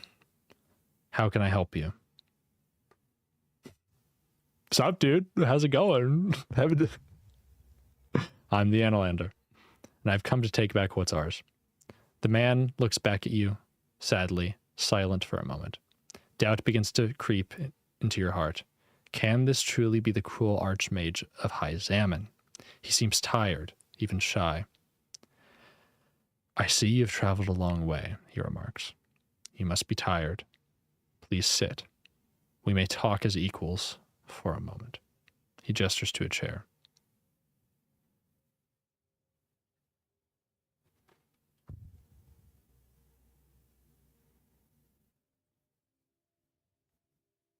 I'll sit. Cautiously, you move towards the seat indicated. It seems to be ordinary wood on an ordinary patch of flagstone floor. Sit.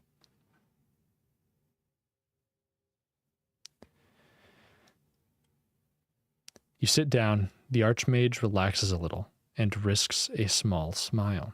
There. Better. Now I don't have to crane my neck to look at you.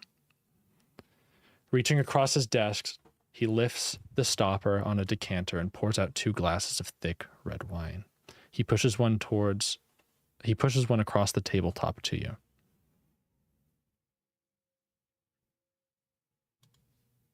The archmage watches with some approval as you sip. The wine is heavy, dark, and potent.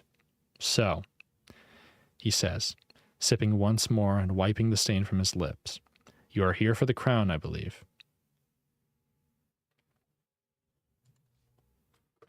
You take another sip, waiting for him to continue. The archmage nods. He seems to be chewing over something. Do you know, Analander, what the crown does? Do you understand its power? The crown controls the will of others. Precisely. But perhaps you have not quite understood the depth of that. The crown is a grimalkin, a construction for the channeling of starlight into magic. Oh, hold on. Let me restart this. Hold on. All right. We're at the fucking climax of the entire story here, and I'm stumbling over words. The crown controls the will of others. Precisely. But perhaps you've not quite understood the depth of that. The crown is a grimalkin, a construction for the channeling of starlight into magic. It is set with jewels of gold and lined with a ring of bone, and covers the wearer's skull in cloth. It generates spells of illusion, worship, and mental insight. All of those spells can be countered. On their own, they can, but they cannot be countered all at the same time. Their combined force is immense. The archmage puts down his wine glass. Understand this. The crown does not command. The crown causes the wearer's desires to become unthinking thoughts, reflexes, actions, and spontaneous whims of those around. It occupies the free will itself.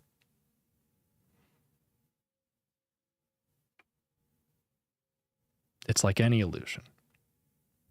Its power is no illusion. Its power is quite real. Those under its command cannot know themselves to be controlled, nor could anyone else. It cannot be resisted.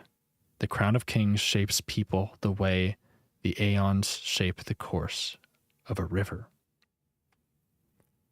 Then it is too powerful for you. I could not agree more. He nods with satisfaction.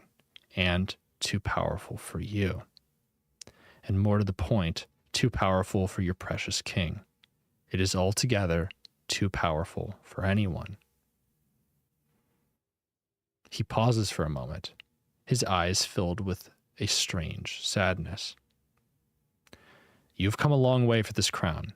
I see that. You think me evil, a tyrant, but I am none of those things. I am the archmage of the fortress of sorcerers, a fading but noble institution. And I spend my days trying to repair the terrible destruction wrought on the lands in my care by your ignorant, reckless use of the beacons of past light.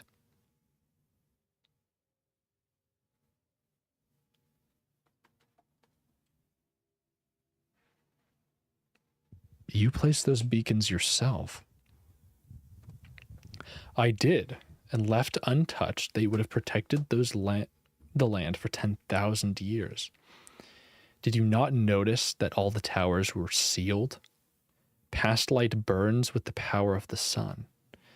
It must be filtered, measured, but you opened every single beacon wide and threw them over my land, over my people. He bangs the desk as he speaks, almost shouting. There was a tear in the corner of his eye.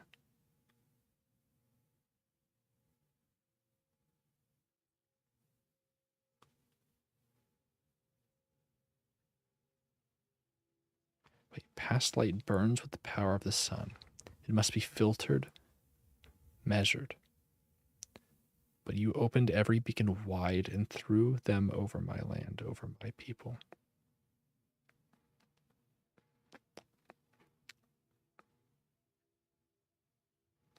I did not know. And you did not stop to think. His cracked voice quivers with rage.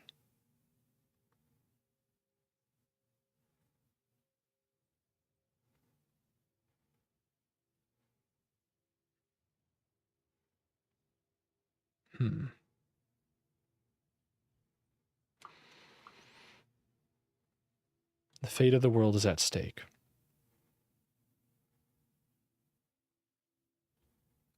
Is it? Because I have the crown. Analander. I do not have the crown, and I never did. You stare at him. He gives every appearance of honesty. Then where is it? I'm so sorry. I know how hard it will be to accept what has been done to you. But you cannot, on some level, feel it. Do you not sense that you're not in control of yourself? Is this going to be like some meta fourth wall break? What are you talking about? You have been under the spell for some time. I can imagine how it began. Most likely there was a day in Analand, perhaps near a wall, when you woke up and your will was not your own. And since then, you've been compelled to march here, to do me harm.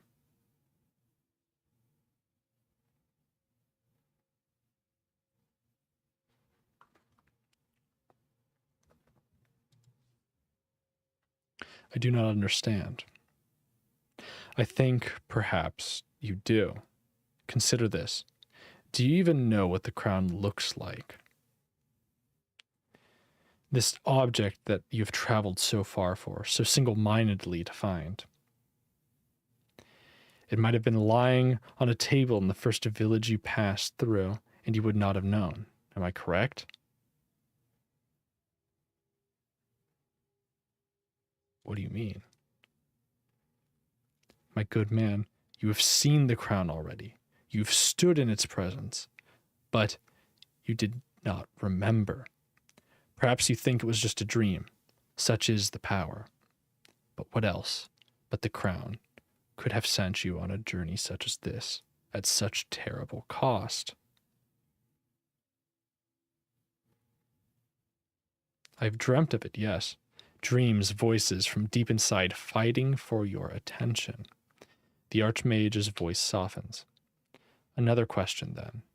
You've introduced yourself as the Analander, correct? Correct. He smiles. My friend, are you truly so far gone that you do not even know your own name? His words echo around the tiny room. Paper charts flutter. Your memories of Analand, the king, and a child in Chawberry Wood all seem suddenly distant, like vague mentions, half-remembered, overheard stories, mere snippets. If the crown is so powerful, how could my birdman have stolen it from your king? Continues the Archmage gently now. Think, Analander, think for yourself just once before striking me down.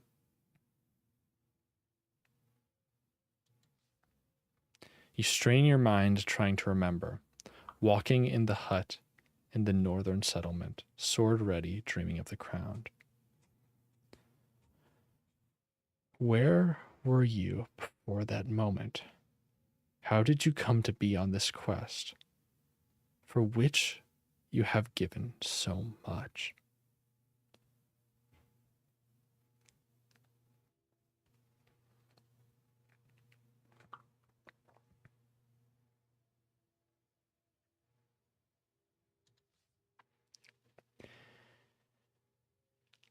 You get to your feet, head reeling. The Archmage looks at you with compassion. It's upsetting to hear. I understand that. But if you are right, then why am I here? A good question, the Archmage nods. I imagine your king sent you simply to kill me. Your king has the crown, and he knows that we in Mampang Fortress are the only ones capable of countering its power. You wish to overthrow the king. I intend to curtail his ambitions. Our Farseers foresaw the rise of a terrible army in Analand, one that would sweep through the deserts and destroy Lumley and the north, and send fire across the Kakabad Sea. Looking forward, we saw only death. Looking back, we saw the king had found the lost crown of kings.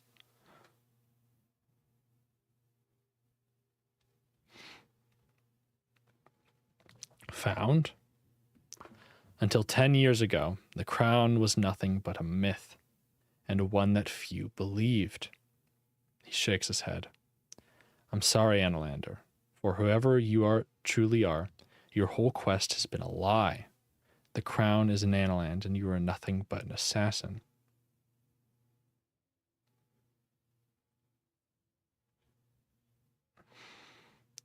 Look for guidance from my god. Does this man tell the truth? How can you tell? You look upwards, hoping to catch movement from the gorilla in the corner of your eye. But there's nothing. You're quite alone. We will find you a chamber here in the tower, away from the hustle and bustle below, the Archmage continues. Then, when you've somewhat recovered, you will discover what you want to.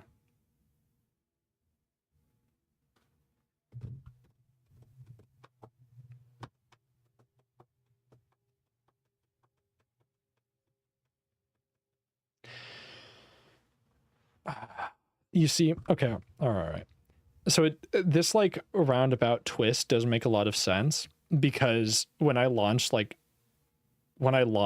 part one,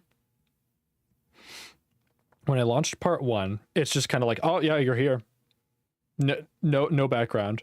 So it's like, huh, that's a really interesting way to introduce the entire story. Now I'm like, okay, maybe it's just like, oh yeah, here you go. Like, yeah, there you go. I'm gonna humor it. I'll nod. You nod. He is right. Everything he says is simple and is true. You are a puppet, tugged along by an invisible string.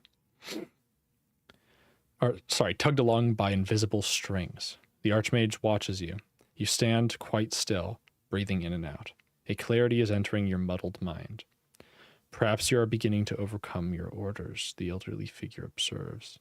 That is good. One step at a time.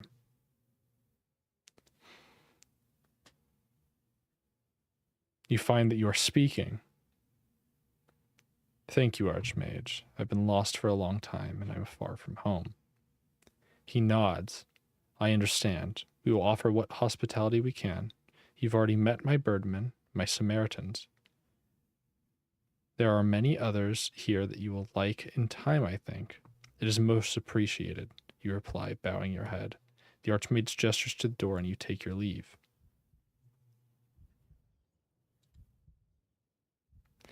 Outside, night has fallen. Several hours pass in the darkened room. You are lying on cold stone.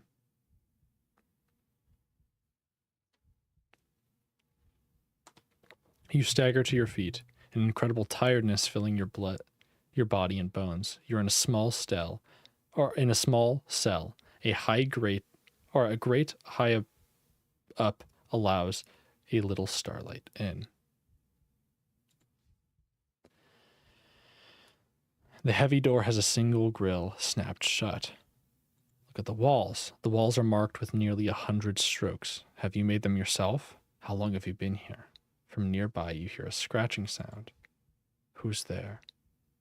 You demand. There's no reply from the shadows. The scratching gets closer. You reach for your sword only to find your sword belt empty. You've been thoroughly disarmed. A tiny figure approaches on spindly legs. You cannot believe your eyes. It is Jan, the Minimite you encountered outside Biratani. Jan! The creature stares at you, then rushes forward and wraps its spindly arms around your leg. You again, it chirrups. Do you have any idea how hard it's been to follow you? You followed me. I did my best. I didn't want you to know. I thought you might send me away, or worse. But why? I thought you left. We Minimites aren't entirely without magic. I stayed far enough away that you could cast yours. Except once. When? You don't remember? Jan giggles. Or Jan giggles.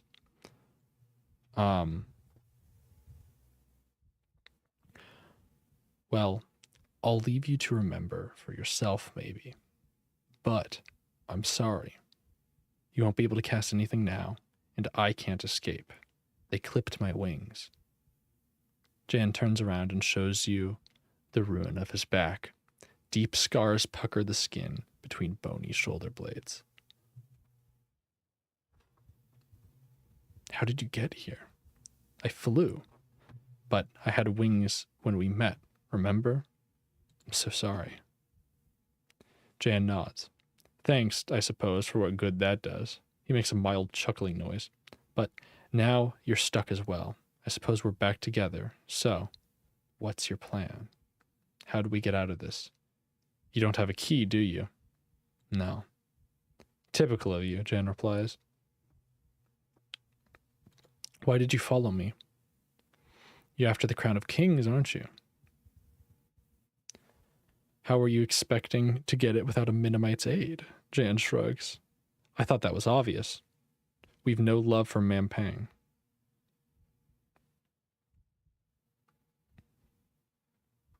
Alright. Look around the cell. You look around the cell, regarding its walls, doors, ceiling rafters with care. This place is quite solidly built. The only opening is a tiny air grate, a little larger than your balled fist, set more than twice your height up in the wall. The little creature hops a little closer. If you really have no ideas, then I suppose we just best get comfortable. I know a few songs we could sing. Like what? Oh, really? Jen replies. You can't have given up already. I won't allow it. He stamps his tiny feet on the flagstones below. Pick up the Minimite. You pick up the Minimite in your hands. He fits neatly into your fist. What are you doing? The creature asked, voice shaking with fear.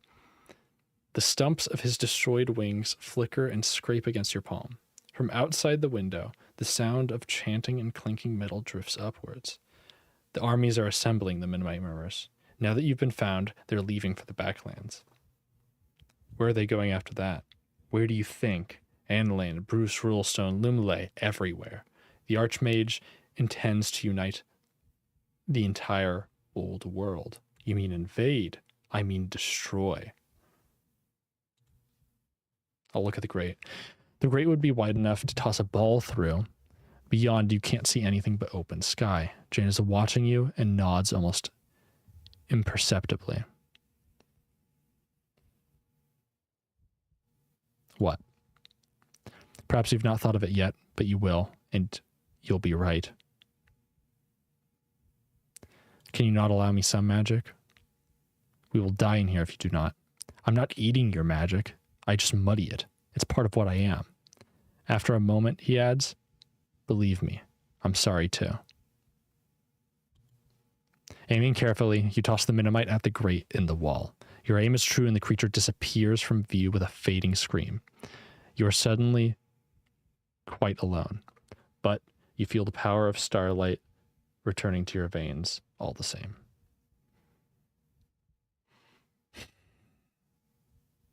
Fuck.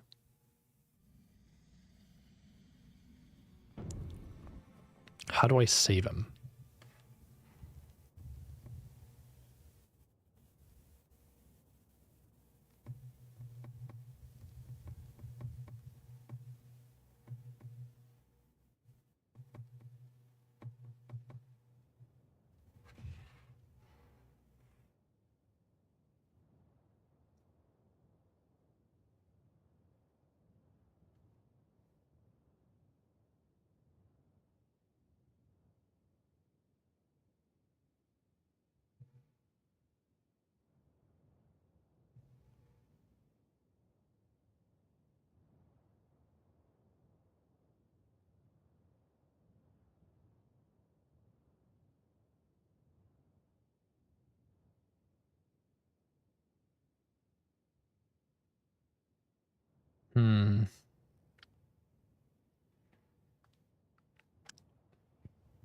God damn.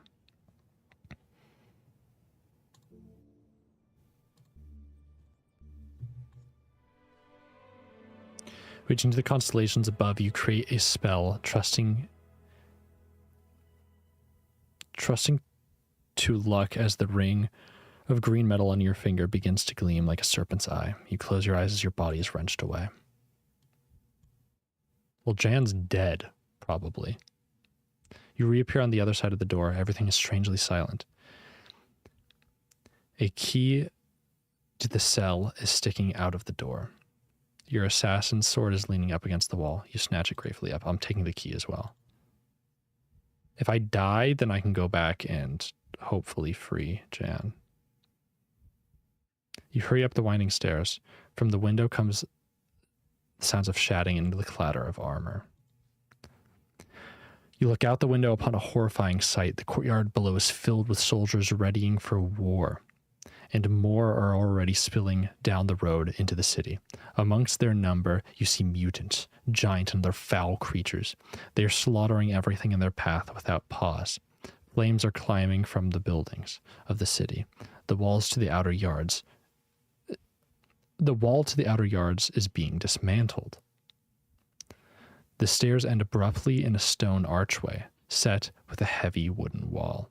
It swings open to reveal a large room filled with books. Oh yeah, let's check out the library real quick. Might as well do some reading. The door opens to a wide library, but it's a mess. The books have fallen from the shelves as though torn down. Several pages lie scattered across the floor. Moreover, a large hole has appeared in the tower wall, with chunks of stone torn from the fabric of the building. What happened here? You go over to the hole in the wall. The wind rushes past outside, threatening to rip you from the room. The drop is dizzying. You look over the edge of the hole. Bricks are scratched in some places, chewed in others, but there is no rubble on the floor. It is as though something battered, torn, bit its way out of the tower.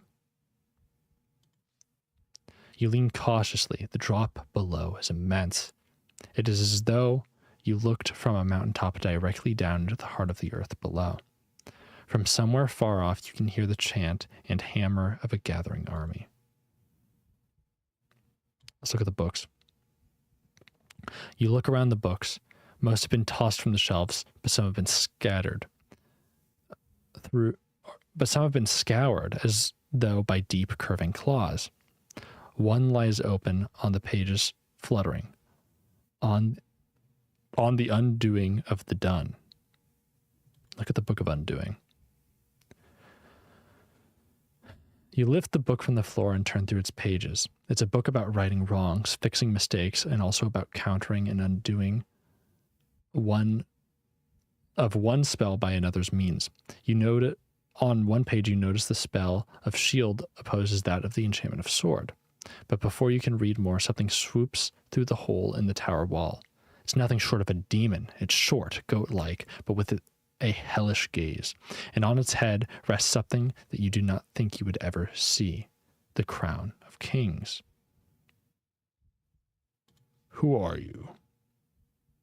Oh my god. Who do you think? The creature responds.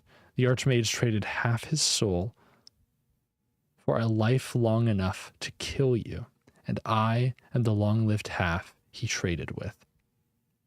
A pair of wings grace back from a moment, then disappear. I see you have escaped, the demon remarks. Unfortunately, it's too late. My transformation is complete. The entire old world will feed my hunger. Draw a sword. Okay, hold on. You open your arms to cast a spell, but the demon shakes his head. You have no magical ability. The power of starlight disappears from you from an instant.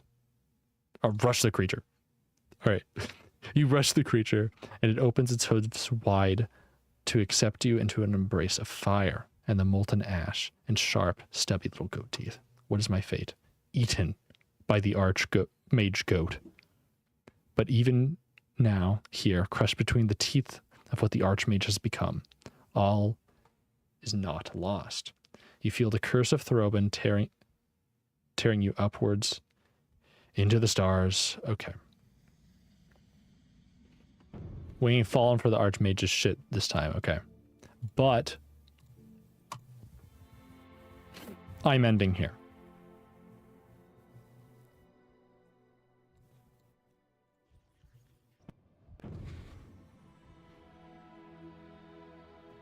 Okay. You have another chance, but how can you overcome the Archmage? He knew you were coming. He was waiting for you. How can you possibly hope to defeat the terrible power of the crown? There must be another way. There must be another way to reach him, a quieter way, a way to steal inside the tower without the Archmage's knowledge.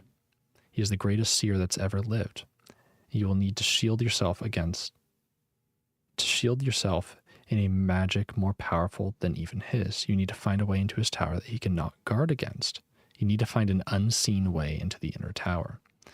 You turn your cloak up and move quickly. You check your pockets quietly. The key to the Mennonite's cell is still in there. The waters lap around the stones of the path on which you stand. Where could he have gone? Okay. With that, we're ending, because it seems like we still have like a few more hours to go in this game. I'll catch y'all later.